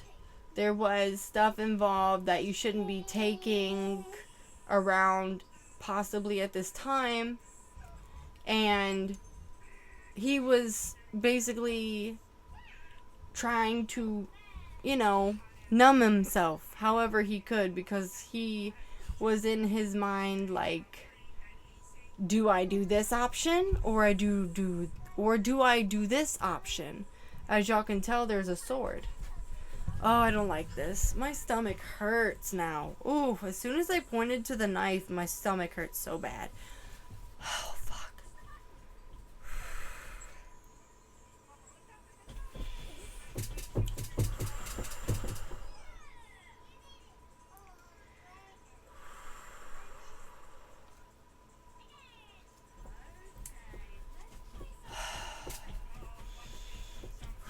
Isn't there like a music video where he made of this young lady being like stabbed a bunch? Because that's what it's making me feel. Like I felt like I was gonna hit the floor. Excuse my profanity. I don't mean to be swearing like a sailor, but woo! Like dang, that's just what I feel right now. Is this just I felt like I don't know. I felt like I went to another reality. That's what I felt like. I don't know. Like, it's so weird. I hate to say it this way, but I think I might have felt what happened to her. And he did do it. I feel like he did do it.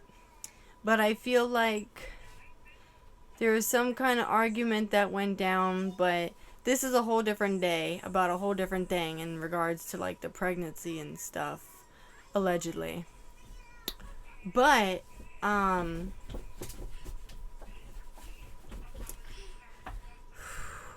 just feel like for some reason there was some kind of argument, something that broke out about something. And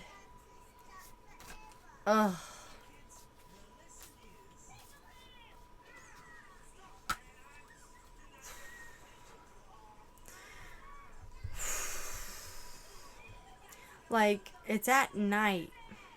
Like, there was an argument that started this, is what I'm feeling. Like, they didn't argue. I don't think they argued and then that happened to her, but she's really trying to guide me through this all as much as she can.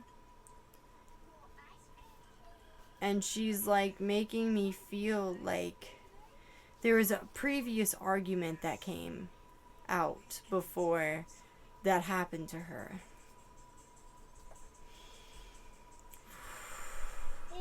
But like,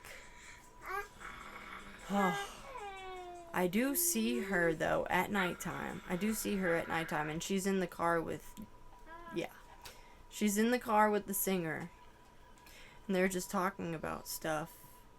Or no, it's quiet. Ooh, it's quiet. Oh, no, hell. I got green beans, tomatoes, you name it. I'm sorry, I'm trying to focus into like a better energy because I already knew what he was gonna do. Dang it, I forgot the song was on. Oh well, my bad. But I'm just getting like, I'm just getting like, Celeste was, when she was in the car with him, noticed he was like quiet. And he was just driving with her. I think like oh my god. Oh no. No. Oh my god, okay. Oh my god, I see what happened now. So, initially, at first, he wanted her to think that he was taking her home. Because he was like, finally like, alright, fine, I'll take you home. And so,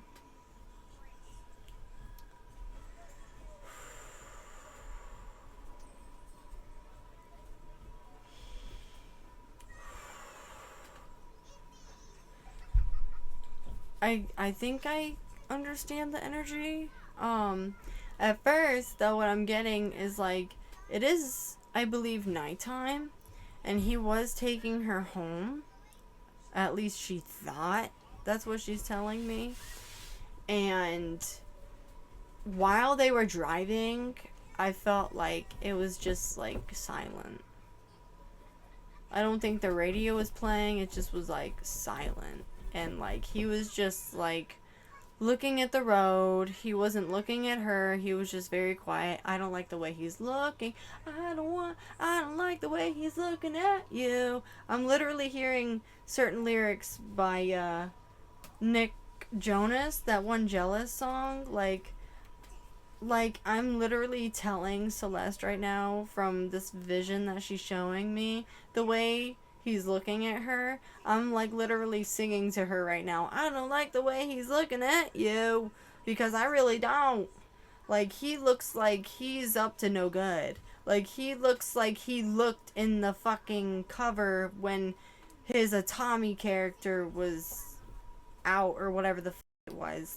Y'all see, y'all go look at the maybe I can have an overlay. Yeah, I can overlay it. Okay, I will show you guys the face that he was making looking at the road, because I literally, woo! I don't like this today. Ooh. I'm literally holding on to Celeste for dear life right now. Like, I'm in the back seat, and he can't feel me in this vision. You know, he can't sense me. But Celeste, as she's showing me the vision, she can feel me.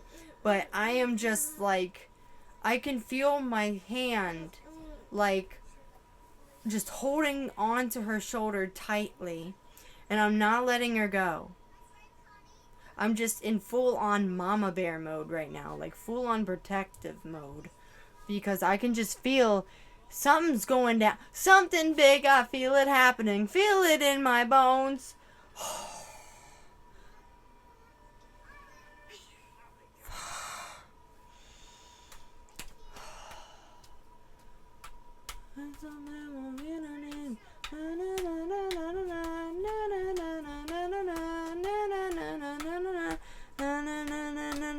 Something big is happening.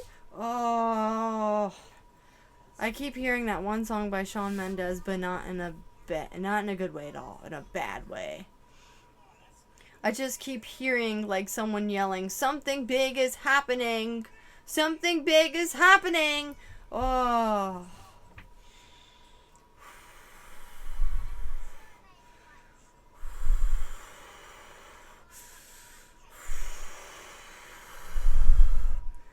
Oh, I can feel off him and I don't like it. He's pissed. He's pissed. He's pissed. He's pissed. Fuck. Fuck. Fuck. I feel like his Atami character, it's not just a character, it's really is a personality. And he just, oh god, he full on switched. He just, I don't know.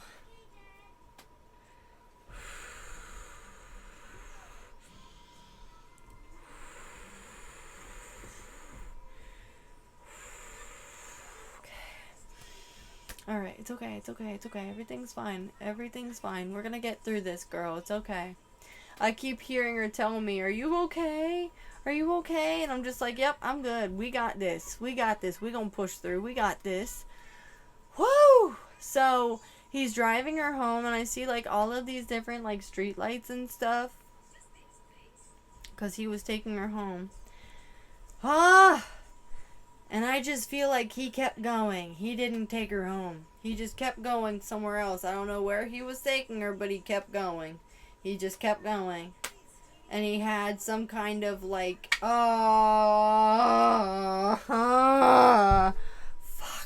Now I know I was seeing the fucking blade in that card. Now I know why. He had a blade on him. That's what it is. It's, oh no. She's like, I didn't know he had it on him, but he had like some kind of weapon, like a knife, like a blade. Like, I'm hearing switchblade, cocaine, na na na, make a hoe shake, na na na. Fuck. So was it a switchblade? Is that what it is? Fuck! Because I'm literally hearing that song by Lil Peep, Switchblades, Cocaine. And apparently there was that involved. Like that thing that you're not supposed to take. Like, that was involved. And yes, I only said the name of that because that was a part of the Lil Peep song, okay? It was a part of the song, so that's why I was saying that. But you guys, I think what Spirit is signifying with that is that he was literally already, it was premeditated, yes, because he was thinking about it, because Spirit and Celeste are coming through and we're like, yeah, it's still considered premeditated murder because he was already thinking about it to begin with. If you were already thinking about it, it was premeditated. I don't give a what no one tries to say. Alright? It was premeditated because the fact that I see a symbolization of Spirit saying that, he was juggling decisions with the Two of Pentacles, he had that same symbol above his head. Meaning he was thinking about either doing what was right and giving them a good life if there was a child on the way, allegedly, or he was already thinking about taking her out. Like, what the fuck? And think about it. There's white and red flowers at the bottom, and if you think about it, there is certain pictures that this singer has where there's what it looks like blood on these white roses. Bitch. And apparently he said that white roses represent something, and I'm just like, this is mentally psychopathic. I'm spiritual, okay? I'm pretty dang spiritual, but hear me out. This is just next level, I can't even say what I want to say. This is just dark. Because I keep channeling this one song by Spider-Man, the Spider-Verse, or whatever the heck, and it goes, I'm not scared of the dark. I'm not running. No, I'm not afraid of the fall. That's literally what I'm hearing. I'm not scared of the dark. I don't know how it goes. I can't remember. It's been a while. But, that's what I'm saying. The dark does exist, is basically what Spirit is confirming, is the dark does exist, but don't be scared of it. Don't fucking feed into it. Don't get scared of it, okay? Don't do it. Don't do it. Because we all know that love and light is powerful than the dark. The dark, it's temporary, but there's a reason for that. You know what I mean? Everything has a spiritual symbolism, a spiritual reasoning to it. You know what I mean? And some people may not think that's the case, but it's we're all made of energy. This whole damn planet is made of energy. Everything we live and breathe is energy. Everything we walk on, energy. How you gonna tell me it's not energy? Okay? Come on. Miss me with that nonsense, will yas? Come on. But anyways, what I'm getting though is that's why I was saying earlier how that funeral setup that he had, it was for her. It wasn't for that damn Atami character. It was basically him confessing that he fucking flipped the fuck out because he couldn't fucking handle that she didn't want to be around him anymore. She didn't want to be with him anymore, is what I'm getting. She was like, nah, I can't do this anymore. You're controlling. You are treating me like I don't want to be treated, I just felt like he was disrespecting her. He was there were certain things that she was not okay with him. That's what she's basically saying. She's just girl, let me just say this. We'll just put it like this, okay? he was doing things that I was not okay with, that I wasn't comfortable with, and knowing me, he knew that I would fight back. He knew that I wasn't going to tolerate it from him any longer, so I was like, alright, you know what, I want to go home because fuck this. Like, that's literally how she makes me feel right now. She just blew up at him and was like, you know what, fuck you, fuck this. You're not going to treat me like this. I have had enough. You will not fucking treat me like this when I fucking deserve way better. I'm not gonna fucking be with you if you're gonna continue to act like this towards me. Because I do nothing but treat you with love and respect, and you half-ass it. It ain't no 50-50. It's only 20-50, and you're giving the 20%. Like, come on now, bruh. I keep feeling the energy of her being like, be a fucking man. Be a fucking man. Because, oh! I literally hear this song about, come be the man I need. Like, she wanted a man that was gonna take her seriously because she felt like he wasn't treating her seriously. She was just like, nah, because he didn't want me for me. He only wanted me for the fucking control. He just wanted to fucking control me. Because I'm literally hearing that song by Michael Jackson where he says, all I want to say is that they don't really care about us. Like, that's what I'm hearing. Is she felt like she was waking up to the reality that he didn't really give a fuck about her in the first place because he just saw her as like a toy. Oh my god, I can't believe I said that like that. But it's true. He really did. He didn't see her as, you know, someone he'd be in love with. Even though he wrote all these other songs about her, which makes no fucking sense at all. But it's just like,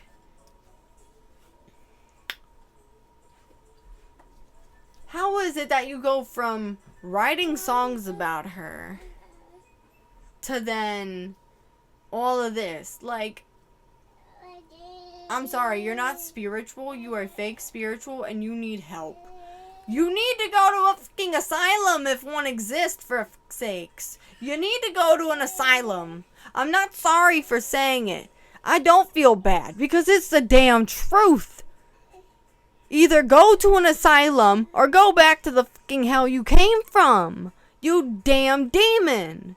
We rebuke you. St. Michael rebukes you. The divine rebukes you. We will not have this.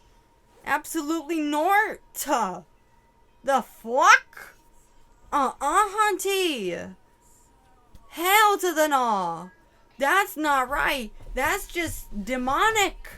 It really is. And look what came up next. Like, come on now. Come on now.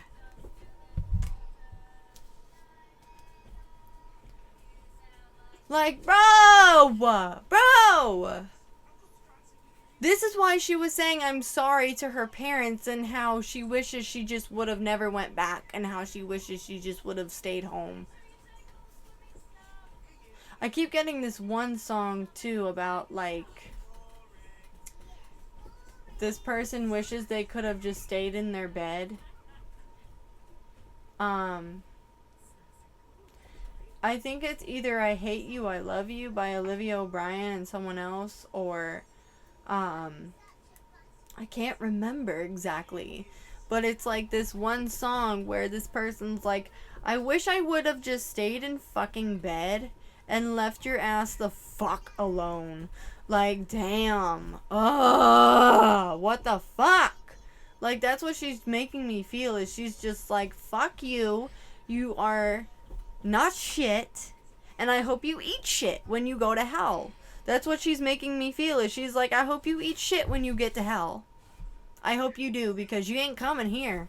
That's what she's making me feel, is she's like, baby, you ain't coming here. You going to hell, though.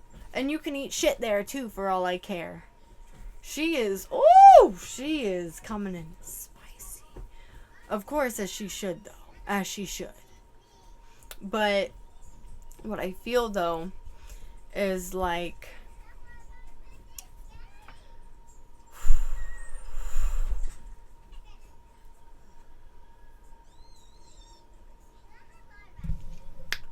a part of him didn't want to do it. This sounds crazy. I know y'all are gonna be like, what the hell? That's not true. Like, nah, this is what I'm feeling, is like a part of him didn't want to do it. He really did not want to do it, but knowing if he would have been liable for dating a minor, do you realize the trouble you can get into for that? And he's like thinking to himself, like, I'm a singer, I'm about to become more successful, and I'm about to let my girl go to her family? Fuck no. Fuck no. Like, I don't know why, but like, I feel like intrusive thoughts, like this apparently a Tommy character was getting the best of him, is what I'm feeling, is what she's also telling me. And basically, like, this part of him was just like, fuck no, you can't let her go. She's a fucking op. She's gonna fucking say something. Like, especially if she has a baby on the way with me. That's what he was thinking. In his mind, he was like, nah, I'll drive somewhere, but I'm not driving her home. Fuck no. That's what I was getting, is he was just like, I'm not about to be liable for a bunch of this.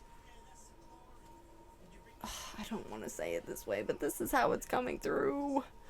But I keep getting, I don't want to be liable for this bullshit when I'm gonna be famous and I'm really getting into the spotlight. Like, I can't have that because it's gonna ruin my reputation. Like, that was his initial thought. Like, of course not the life of her, but himself. He was just too fucking, concerned about himself, being fucking selfish and fucking needy, basically, his ego was stepping in and was like, oh, but you've came so far, and, you have all this, and you have all that, and da-da-da-da-da, and I'm just like, you are a fucking horrible person, and as Celeste did say, I hope you go to hell, and I hope you do eat shit, because what the fuck? That's all I gotta say is, what the fuck? Like, this? Nah, someone's gotta pay. Someone has to pay. And it's like, yeah, you didn't want to do it, but it's like, I feel like either way, right? Either way, he would have been fucked. That's just my feeling, is either way, he would have been fucked. Because it's like, first of all,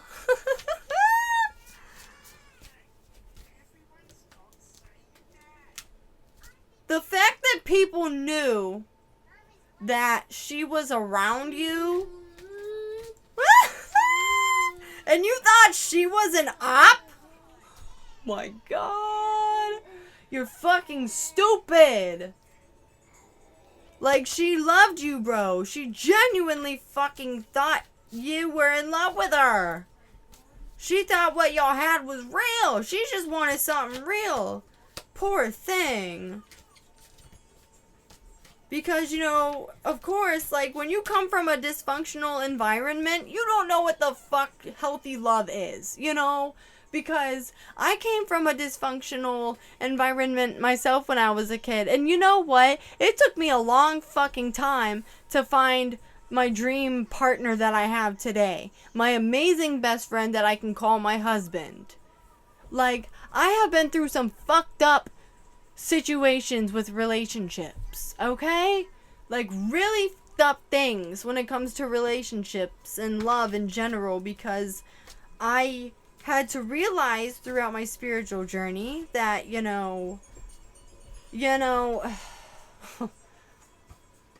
order to find love that's healthy, not only do you have to better yourself, but you have to see the fucking patterns, You got to see the patterns, because if you don't, how are you gonna know what healthy love is, You have to realize what it is. confirmation. Excuse me. But anyways, you guys, what I'm feeling though is like, excuse me, he took her somewhere else besides her house. I don't know where they went, but I'm getting like,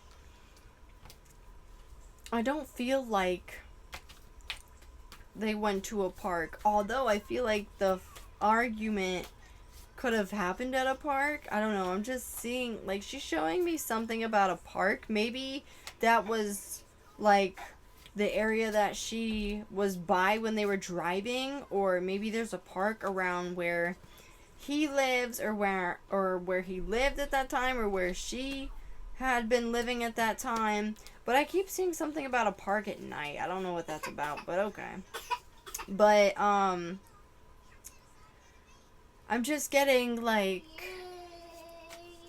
he took her somewhere where it was quiet and it was nighttime. That's just what I'm getting. And there was lights and stuff, or no. That was a different place. Hang on a minute, guys. Whoops. It's in and out right now. Hang on. I'm trying to really focus on the energy here.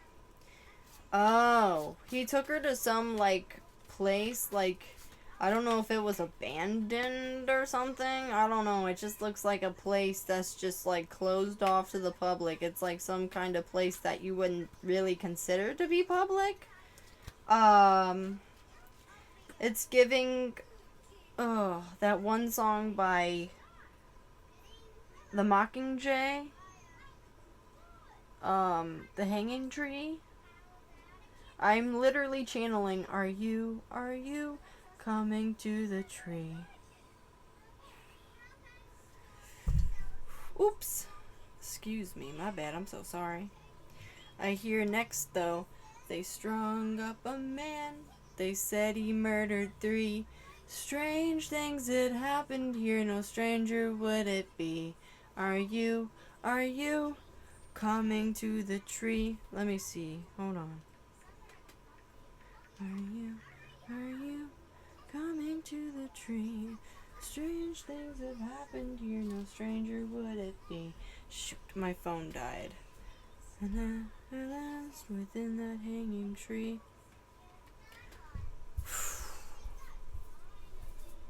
So I'm getting, I don't think Celeste was the only girl that was a part of this situation, because she's making me feel like there was someone else that he also was involved with, but I think, I don't know if she's on the other side or if she made it out safely. I don't know.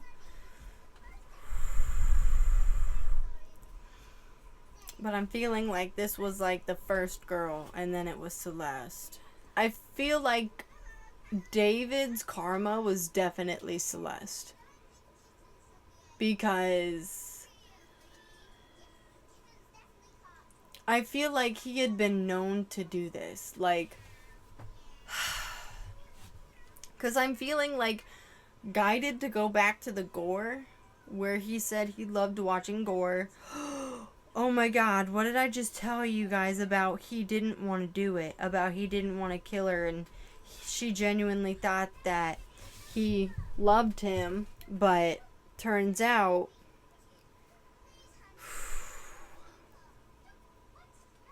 I can't show this part because it's very inappropriate, but look at that.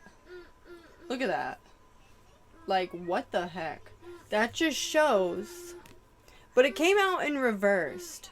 So that's what I'm saying. Like, that's just what I'm telling you. Like, at first, like, they were lovers. At least, like, that's what it portrayed to be on pictures, social media, and stuff.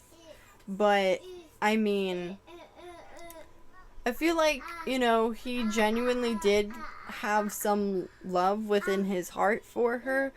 But he also was, I'm getting like, I hear this lady being like, I have to put me first. I'm sorry, but I have to put me first. Ugh, that is so fucking entitled and egotistical. Like, ugh. But I got the Sun downward and reversed, and then the Lovers in reverse, the Two of Pentacles upright, the Magician upright, and then Death upright. So this definitely confirms what I'm saying. Like, this is a dark reading. They are no longer lovers anymore. And at first, what I'm getting though is I'm getting a feeling to like put the Lovers upright. So I'm gonna try and blur this out, but this is how it looks right now. This is how it all looks right now, okay?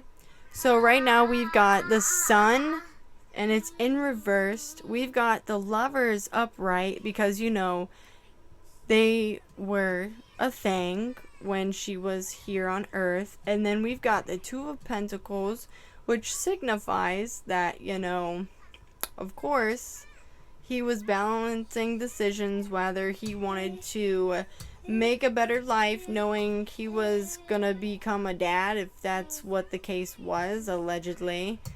But the next thing you got is the Magician. And then he was really contemplating if he wanted to bring in opportunities in and money and stuff like that. And so basically what happened is he decided to take the route of doing what he didn't want to do. And so that's why we have death. You feel me? So that's basically what happened. Is I feel it does have something to do with like a pregnancy being involved, yes, but at the same time, she's also making me feel like at first, like, yes, she really did think she was pregnant, but she was also like trying to lie her way out. Like, she was trying to literally get out of there. And so she was like, maybe if I just lie and say that I'm pregnant, he'll let me go home and go back to my family, and then I don't have to worry about it anymore, and I'm okay. That's what her initial thought was, is that, you know, maybe I should just lie to him and be like, I'm pregnant and I need to go. Like, I need my family because I can't do this alone. Like, yes, I have you, but I need more people than just you. I need my family too. I need my mom. I need my dad. I need my family, you know? So that's what I'm feeling. But now it's in reversed. Now it's in reversed. Like, oh, man. That's what I'm getting to do, is put it in reverse now. And now we've got the Lovers in reverse. Okay? But for now, we're going to put this back like this. But that's what I'm feeling to do, is that. So it's basically Spirit and Celeste indicating that no, she don't want nothing to do with him. She did love him. She really did love him. And he did love her. But she's just like, no. No. She learned. She just keeps telling me, I learned, and now I'm moving on to better things. I keep hearing, save your tears for another day. Ah, that's what I'm hearing. I don't know why I let you in. Ah. Oh no. Oh no. Oh my god, you guys. Oh my god. This card came up, okay? And then this card came up. Oh, baby. It's getting real. I don't know why, but Spirit is making me think of that one time where Cardi B said, coronavirus, it's getting real, it's getting real, coronavirus. Like, oof.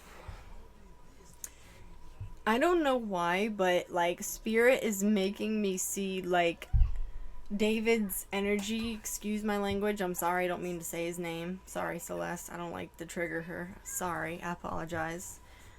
Whew, anyways, let me not do that no more. I'm trying my best not to say that name, you know? But, anyways,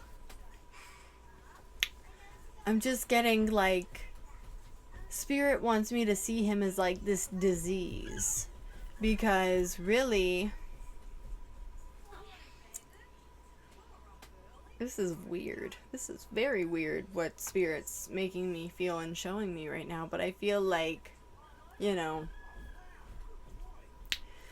it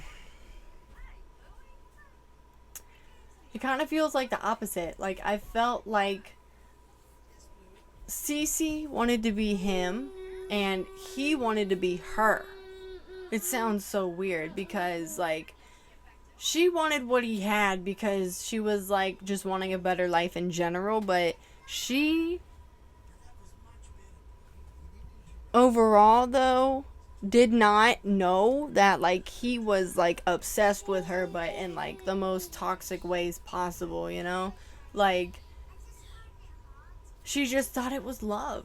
And as soon as I thought about love, I just looked at February on my calendar from 2025 that we have hanging up as a decoration. It's a little Chinese calendar and it's really pretty. But as soon as I thought of that message, I just looked at the month of February. And the month of February, you know, Valentine's Day, it's all about love, you know. And that's what she was saying. And she was just like, I just wanted something that was real. I just wanted love. Like, what the why? Like, why couldn't you just give me that? I don't get it, but I just feel like either way, she's realizing, like, that wasn't love, and basically, she had finally realized now, because she's, like, making me feel she didn't realize back then that, you know, he really was just using her. Is what she's saying to me, is like, he just didn't see her for her. Like, at first, like, everything was fine, but, like, there was times where, you know, mainly way more times than good times, but there was a lot of times where there was just arguments, fights, and, like, she just wanted something real. She genuinely did care about him, and I just feel like, ugh, I can't say that. I cannot say that. That's fucked up. I cannot say that. But he's giving me this feeling of, like, there's this video game, well, not video game, but it's like a PC game or whatever the heck, and it's a very creepy horror game that Queso has played. Shout out to him. And there was this game that he played, and in the one scene, I was thinking of where the one character was saying, I want to wear your skin. And I was like, ugh, what the fuck?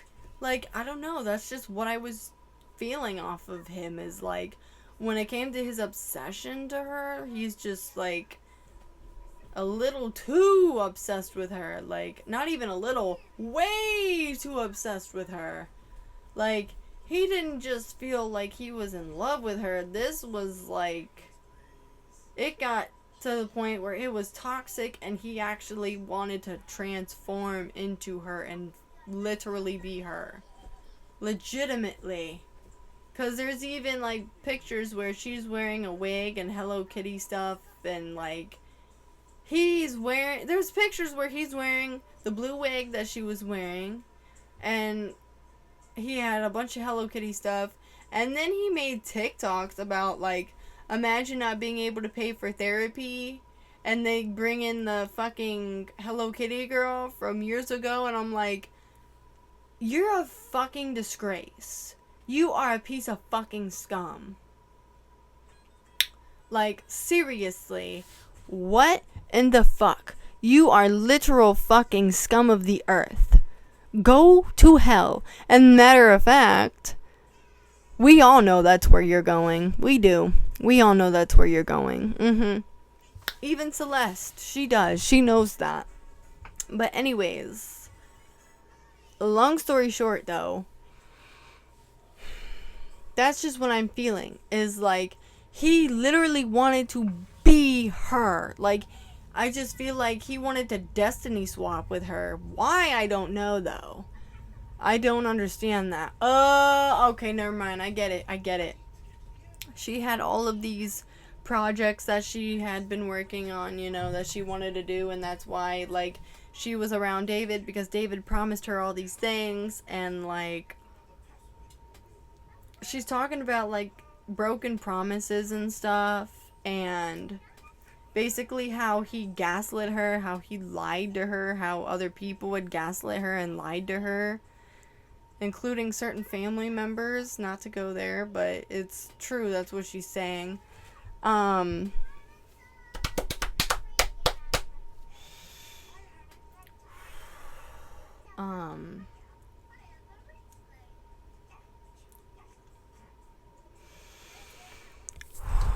on.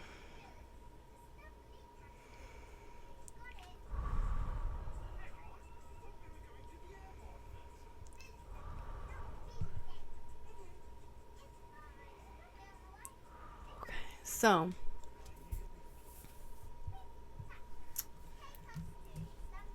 now what I'm getting is that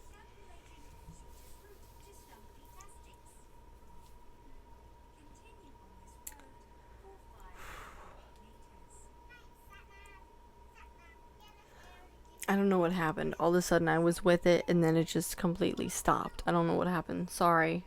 I'm trying to get back to where I was at. Let me get back to the channel.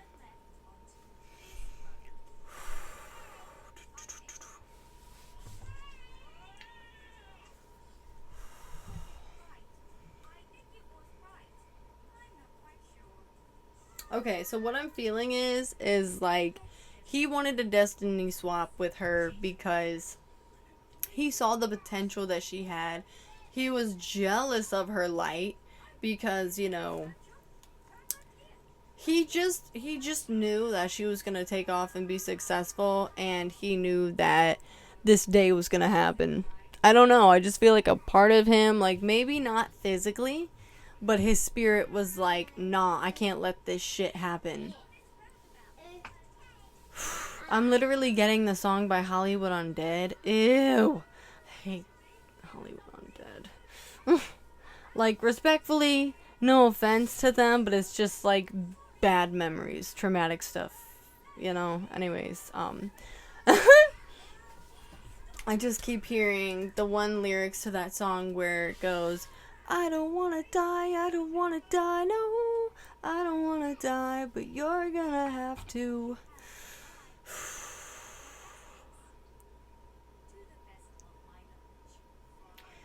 Told you once, I'm the only one that holds her. I don't wanna die, I don't wanna die, no, I don't wanna die. You're gonna have to. Now that I see you buried 6 feet below,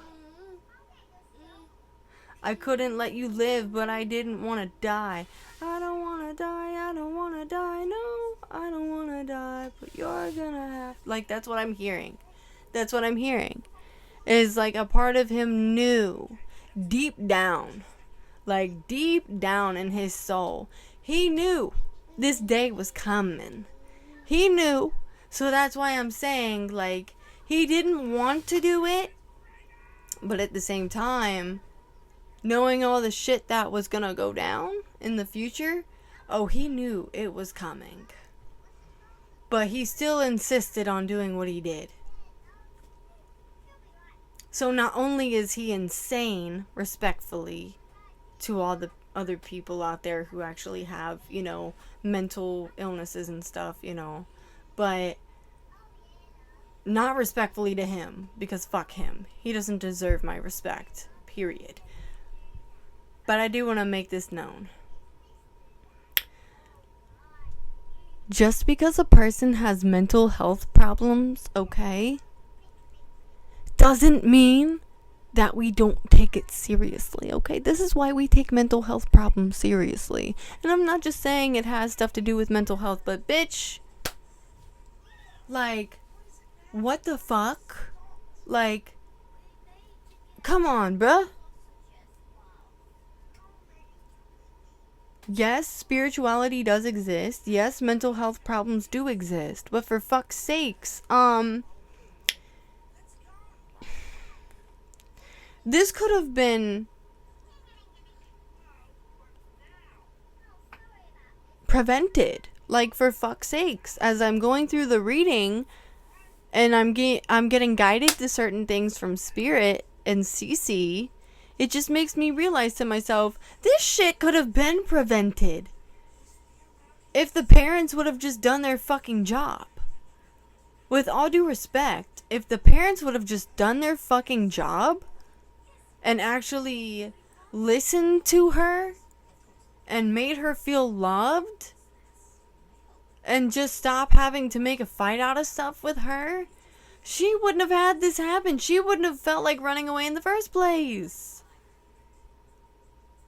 Like, come on now. I'm looking at the deeper issue and yeah, it's clear as day. It's very obvious. Like, it's a whole bunch of fucking dysfunction.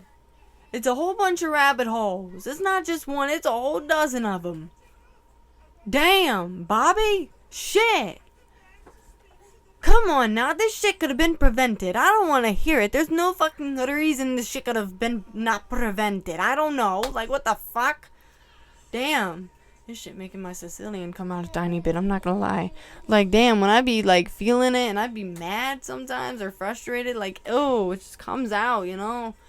Okay, let's look at these cards now. And then I gotta pause this video real quick, okay? Well, we're gonna look at this card and then I'm gonna pause it real quick. I'm gonna look up the meaning of it, pause it, and then we're gonna get back to this, okay? Because I got stuff to do. Alright, so bear with me. We've got the Two of Swords. The Two of Swords. Come on, you son of a gun. Two of Swords. Ooh, no. Ooh, no.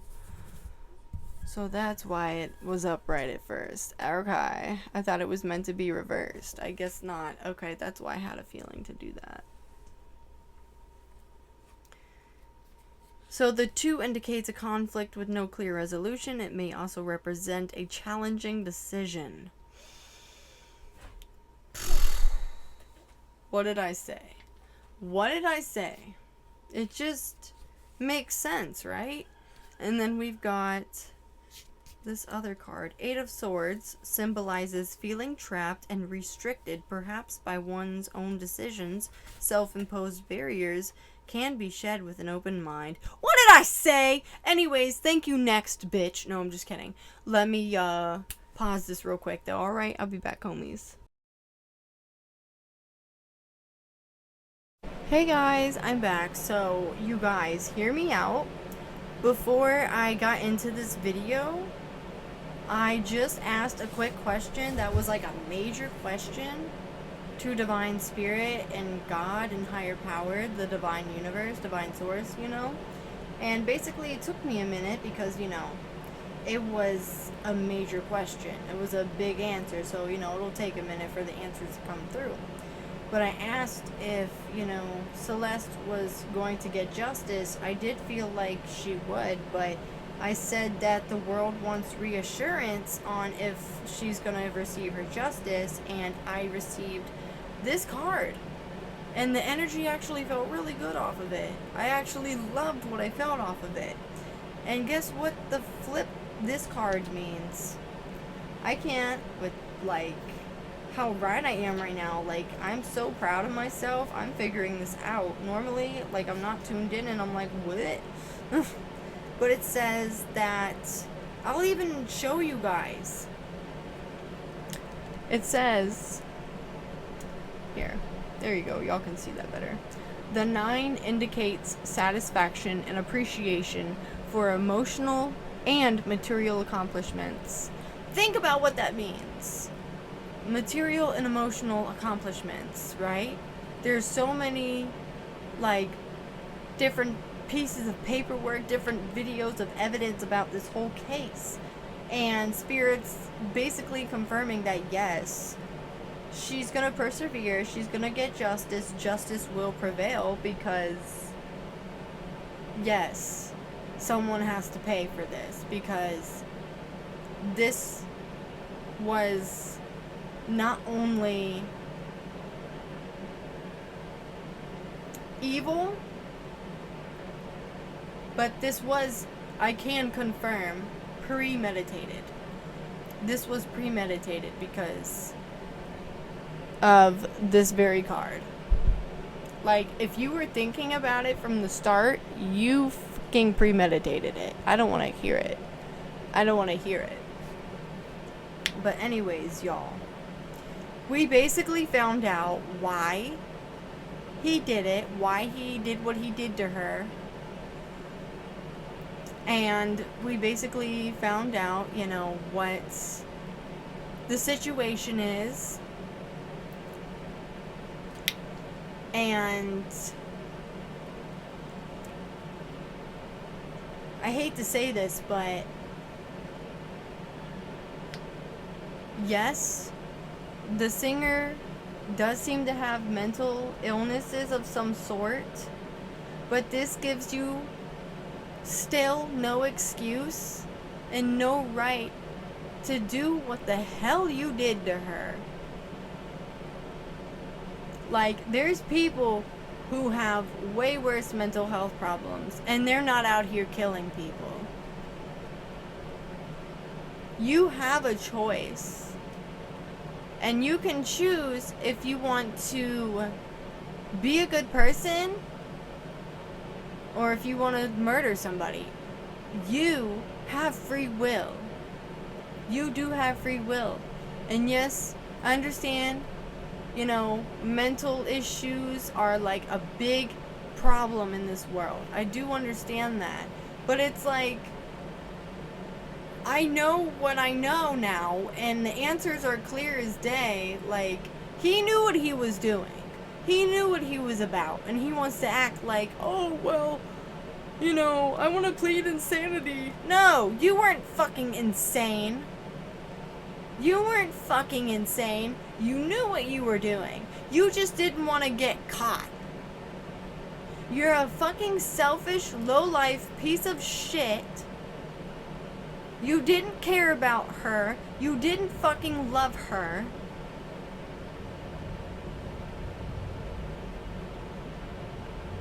And then you want to act like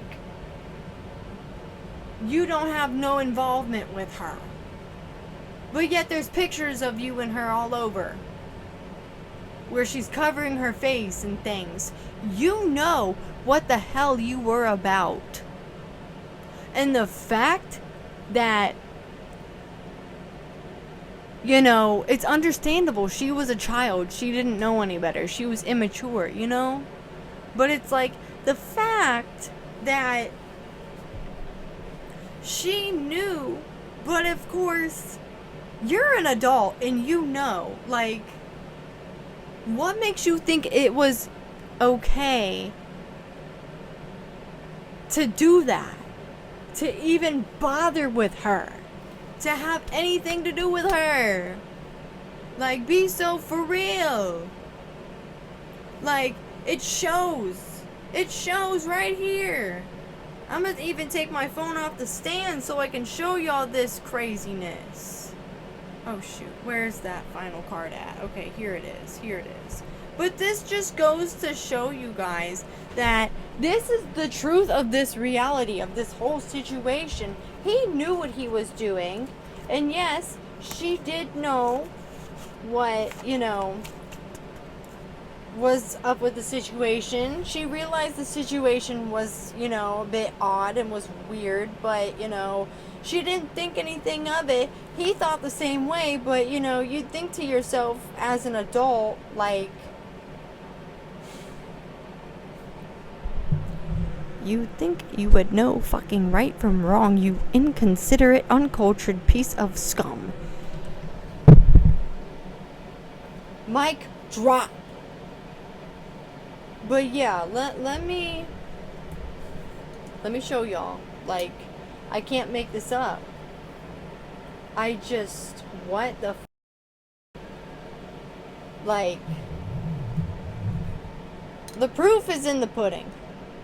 It's right here. Okay? Okay? Like, yeah, that's what happened. That's exactly what happens.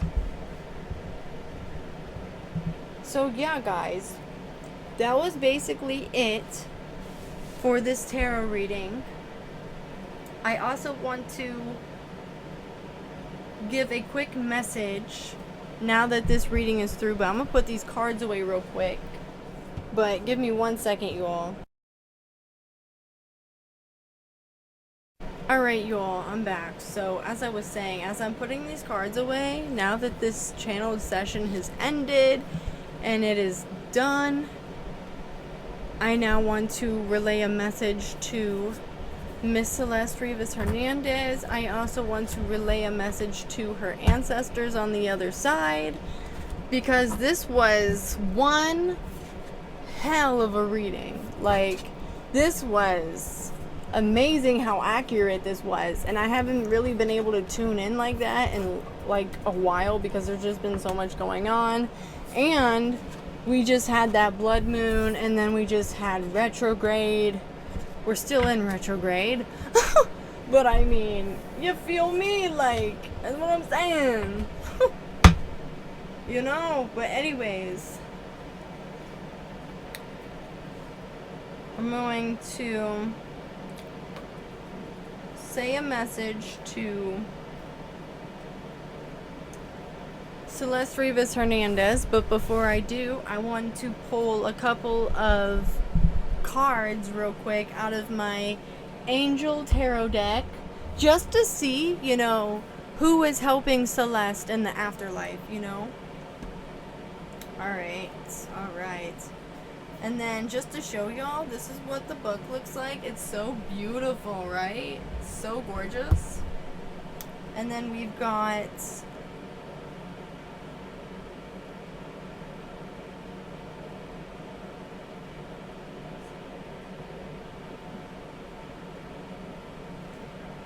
and then we've got, if I can get these cards out, jeez.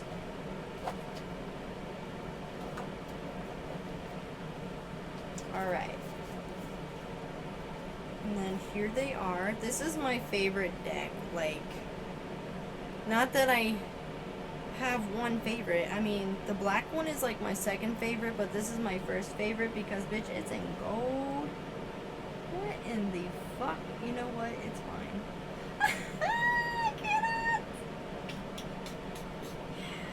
I can't. Anyways. Bro. I'm not even gonna get into what I just noticed, but yeah. Anyways. No. That's not good. Oh, man. It's been a day. Anyways.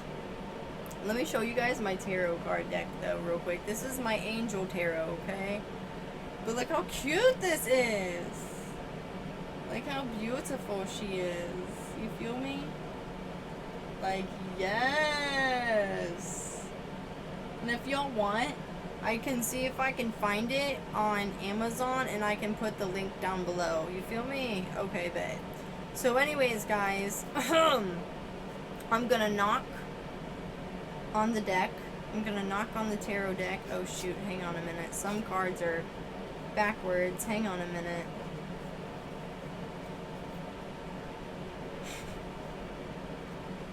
My gosh. What the heck done happened? Okay, sorry. Some of the cards were just like all over the place.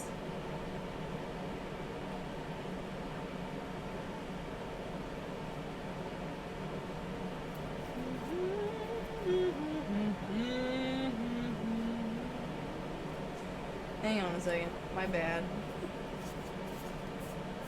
Just making sure we're all good to go. Okay. Alright, everybody, so before I do knock on these cards, I'm going to also make it known to you guys and the divine spirit, divine God, divine universe, divine source, divine higher power. I am going to pre-shuffle these cards, but as I knock on these cards, I'm going to ask a message to the heavens on who is watching, who is not only watching over Celeste in the afterlife, but who is guiding her through this situation, who is helping Celeste Rivas Hernandez on the other side. One card at a time, please. I apologize. I am so sorry. I miscommunicated. We're going to pre-shuffle these real quick, okay? But one card at a time, please, and thank you. Grazie, Universal, thank you. Same thing, but you know the vibe. You know the vibe.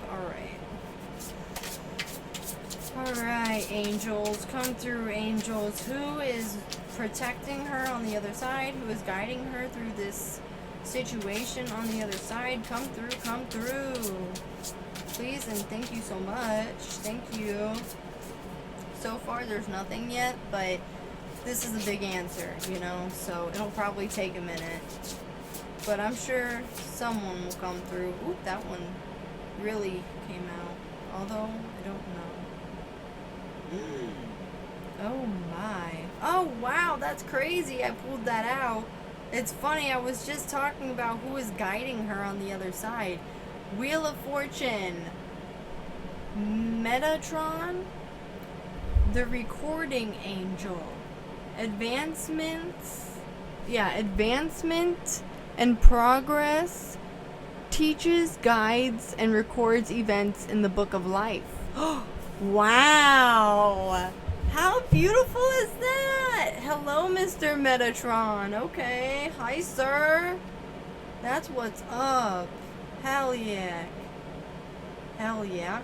I meant to say yeah. I don't know where that came from. Okay. And yo.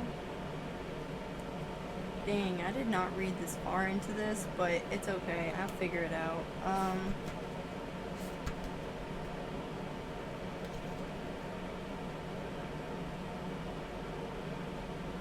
I do not think so.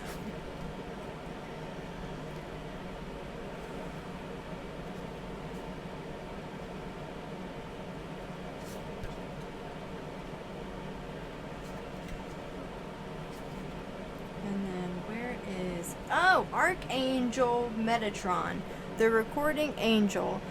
The Archangel Metatron teaches, guides, and records events in the Book of Life. He rules over the Order of Seraphim, I believe. And then Genesis 5:24. Enoch walked faithfully with God.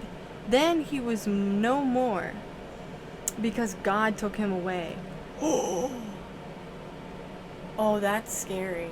But that's what's going on. That's what's going on.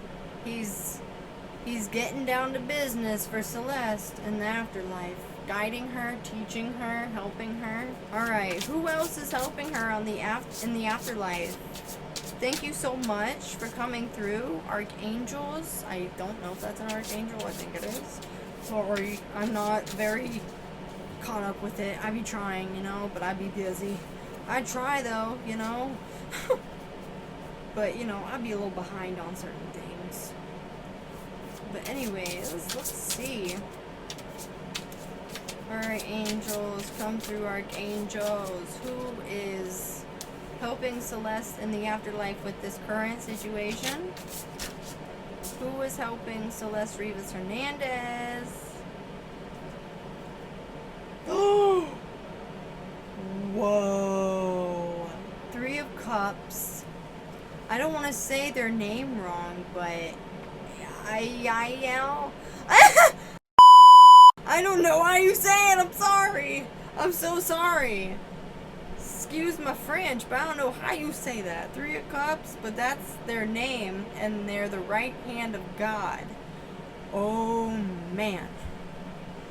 And then it says fame and re-own influences, commerce, voyages, and great discoveries. Oh man. Oh man. So he's helping her too. So we've got so far, for the first one, we've got Metatron, and we've got, I believe their name is I whatever the heck. I'm sorry, I'm trying, I don't know. I don't know. I'm doing my best. Okay. Okay.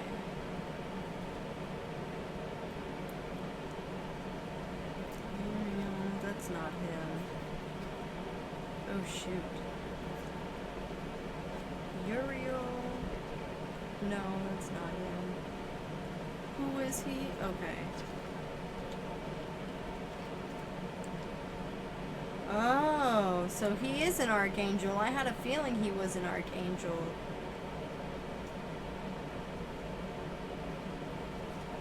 Okay, so who is he? Oh, the right hand of God. Okay. So that would be 22. 22. That is not 22. Oh wait, never mind. Wrong thing. Okay.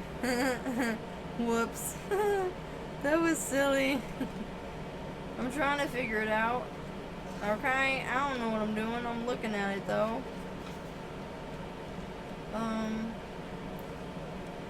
That's not it.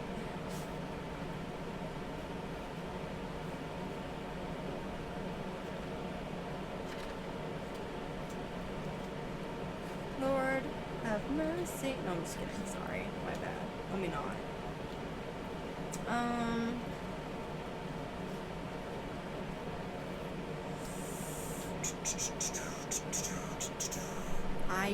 Yow.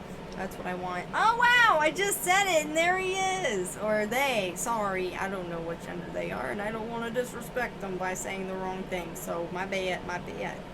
But we've got this. This is them right here. Yow. Sorry. I'm trying. And then it says, the Lord is thy keeper, the Lord is thy shade upon thy right hand. Psalm 1215, thrones. Those born under this angel will love commerce and be industrious, and will distinguish themselves through liberal and philanthropic ideas. Ayayal rules over fortune, re-own, diplomacy, and commerce. Influences voyages, discoveries, and maritime expeditions, and protects against tempests and shipwrecks. That's beautiful. Soul guardian for those born from 7 a.m. to 7:20 a.m. Moral guardian for those born on 10th of April, 21st of June, 1st of September, 12th of November, or 23rd of January. Physical guardian for those born 3 through 7 of July. So that's beautiful. That's another angel that's watching over her. Okay. Alright, one more card, and then I gotta end this session because it's late already. Like, I didn't realize the time, and I have to clean my house because, child, I'm a mom, you know, and things don't stay clean for long around here because I'm a mom. So, one more card. We're going to see what last angel is watching over her, and then we're gonna end this session, okay? Cool. Appreciate it. Grazie, Universal. Alright. Whoop! That already came out. Whoa! A bunch of cards came out. Okay, that doesn't count. We gotta do one card at a time. I'm sorry. I'm so sorry. I said one more card. I'm sorry. Whoop! Whoa! Okay. Wow. There's a lot happening. Wow! They're pretty. Wow. Whoa, that's crazy awesome. Okay, we've got Two of Swords and Eniel, I think that's right. I don't know. I'm sorry, I tried. And then it says God, Lord of Virtues. She's so pretty. I think it's a girl. I mean, it looks like it. She's got she things, you know. She's got the things a woman would have from what it looks like in the picture. But it says for the bottom of the card, it says, listen to this. This is what I thought was crazy awesome. Breaking the circles, lifts opposing barriers, and last but not least, my favorite one, brings victory. She's bringing in the victory for her. These are the three angels at this time watching over her. Angel Metatron, who is an archangel. Ayayal. And then let me look and see what he is again. I can't remember what he was. Shoot. Hang on one second. There is... I've seen it somewhere. It's in here. Hold on a minute. Hold on. So Metatron is... Yeah, the Archangel Metatron is watching over Celeste Rivas Hernandez in the afterlife and guiding her and helping her. We have... Come on, it's almost there. We've got...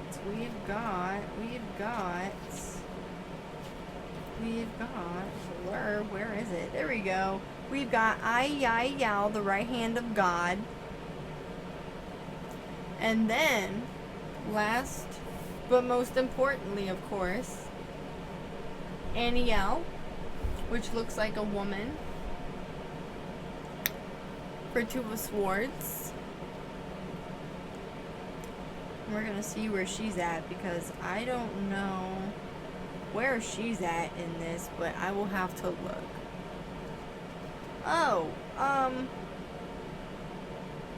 Oh, never mind. I was like, child, what? I was looking at something and I'm like, excuse me?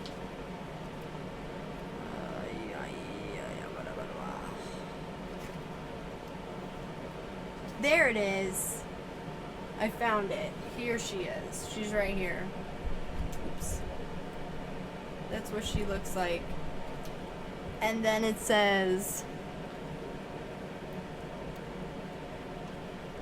It says for 37... Eniel, something like that. God, Lord of all virtues, powers, palm, 80-20. Turn us again, O Lord God of hosts. Cause thy face to shine, and we shall be saved. Those born under Eniel will acquire celebrity through their talents and enlightenment, and will distinguish themselves amongst the wise. Eniel gives victory and rules over the sciences and arts, reveals the secrets of nature, and inspires wise philosophers, with their meditations. Soul Guardian for those born from 12 o'clock p.m. to 12:20 p.m. Moral Guardian for those born on the 25th of April and 6th of July, 16th of September, 27th of November, 7th of February. Physical Guardian for those born from 16th to the 20th of September. That's really pretty. And guess what? Apparently, from what I've heard, if I can remember correctly, I'll have to edit it in the video if I'm not correct, but I believe her and my daughter had the same birthday, because my daughter was born on September 7th, and she has her birthday on September the 7th. And I'm like, what? That's crazy. Dang. Do y'all hear that? I guess that's a spiritual sign that Spirit and the archangels are getting active on the other side. Y'all might, for those of you that are into spirituality, might think that's just a jet. Whatever. Like, nah. You'd be surprised how the divine shows you all kinds of different signs. And it's funny, this noise is getting louder, and I just said how the divine is bringing injustice. The divine is at war right now with this whole situation, and they're helping her and they're guiding her. And like, you guys hear how the noise is getting loud? Like, do you guys hear this? Like, the divine is letting it be known, like, they are fighting for her. They are fighting for her over there to get her justice, and it will prevail. Wow, I can feel like my freaking body vibrating right now. Woof! Because of how intense this sign is coming through. Not just because of the vibration from the sky, but like, I can feel my whole body like vibrating as well, because that was, I feel, definitely confirmation and proof that the archangels are helping her, and they are fighting with her and getting her justice and bringing in victory. You feel me? You feel me? Alright. So, without that being said, with all of that being said and done, I am now going to end this session here by closing this out and putting these cards away. This was such a beautiful reading. This was so beautiful. I'm like so happy because I really felt like I got some good messages. I definitely feel like these messages were very accurate. I feel like in my spirit, like, yeah, I'm on the right track, and I did that, and I did a damn good job at feeling what I felt and feeling tuned in to what I realized, yeah, this is the reality, this is the truth of things. So yeah, your girl is feeling very good. I'm feeling very, like, I just feel like a weight's been lifted off of me, you know? It just feels like, I feel like Celeste, what I'm feeling off of her is she's just like, she's so relieved. She's so relieved because she's just so grateful that there's people out there that know the truth of what happened. And she feels like I'm one of those people. She just feels like I know the truth of what happened, even though I don't. But, I mean, as a psychic medium, I can definitely say, like, she's making me feel physically like, yes, you're on the right track. As I was saying real quick, I do have to go because my husband's home. But I just feel like overall, this was a mission success. And she's just feeling very happy that I know the truth about things, and that people will know the truth about things. So yeah, we got Chinese, boy. Hey guys, what's good? So it is 11 in the morning, and it is a completely different weekend, or well, it's week, more like not weekend, but it's Wednesday, and it's 11 in the morning. But I just thought I would share a quick important message before I start off my day. And just say a thank you to my spirit team, and most importantly, Celeste Rivas Hernandez's family members, ancestors on the other side for coming through, because I'm just very honored and I'm very grateful that I got to help Celeste have a voice and speak her truth. I helped her speak up for herself and speak her truth about this stuff that happened to her. And I also want to say just a huge thank you to her ancestors, to her family members on the other side, because the way they came through and helped her, and she came through and just was very real with me. And everybody was just so helpful throughout the reading. Like, everybody was working together. Teamwork makes the dream works, you know? So it was quite a heavy reading. It was dark, but I feel so good because overall I feel like I got everything right. Like, I feel like I'm on the right track with the answers that I did get. So, but yeah, I just wanted to shout all of them out and say that I'm very grateful. I'm very honored that I was able to do such a beautiful thing for her, that I got to help her speak her truth and speak up for herself, because, you know, it's just so unfortunate and heartbreaking that she cannot be physically here to say what happened to her, to speak her story, her truth, you know.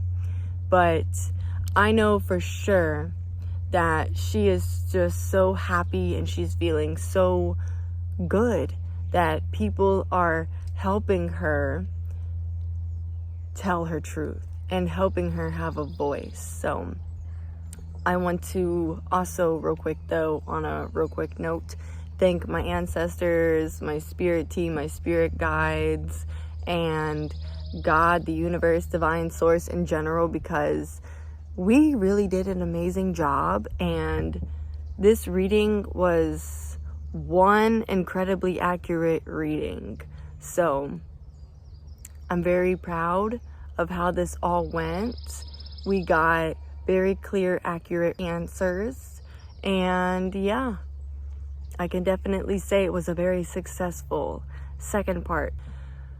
Whew. I just am manifesting now that I have gotten out part 1 of Celeste Rivas Hernandez story, and now part 2 will be coming out. I pray soon that she receives her justice, because justice for Celeste. We will not stop fighting for her to have justice. Okay? We will not stop fighting for her to have justice, for her truth to be out there into the world, because she deserves that. You know, if she can't be here physically, she at least deserves to have people put her truth out there. Because even if she has felt at the time, you know, that she didn't have a voice, she does. Because we are all fighting for her in the physical for her. And there are also people in the afterlife with her, around her, fighting for her. So, like I said, I'm just very happy with all of how this came out, the reading, the messages, the teamwork. It was just so awesome, so awesome. And I just love how we all were dedicated. It was so amazing. Like, the love was really there, you know. So that's how I feel about that. So thank you guys so much for hearing this part 2 and hearing this young woman's truth, because even if she can't be here physically to speak her truth, either way, we are going to help her. You know what I mean? If she does not have a voice physically, then we will help her. Free her of that truth. You know what I mean? So yeah. I'm just feeling good that I helped her and that we all did this together, you know, as a team, with love, with light. I'm very happy with how all of this came out. The truth will prevail. All right? All right. Peace out.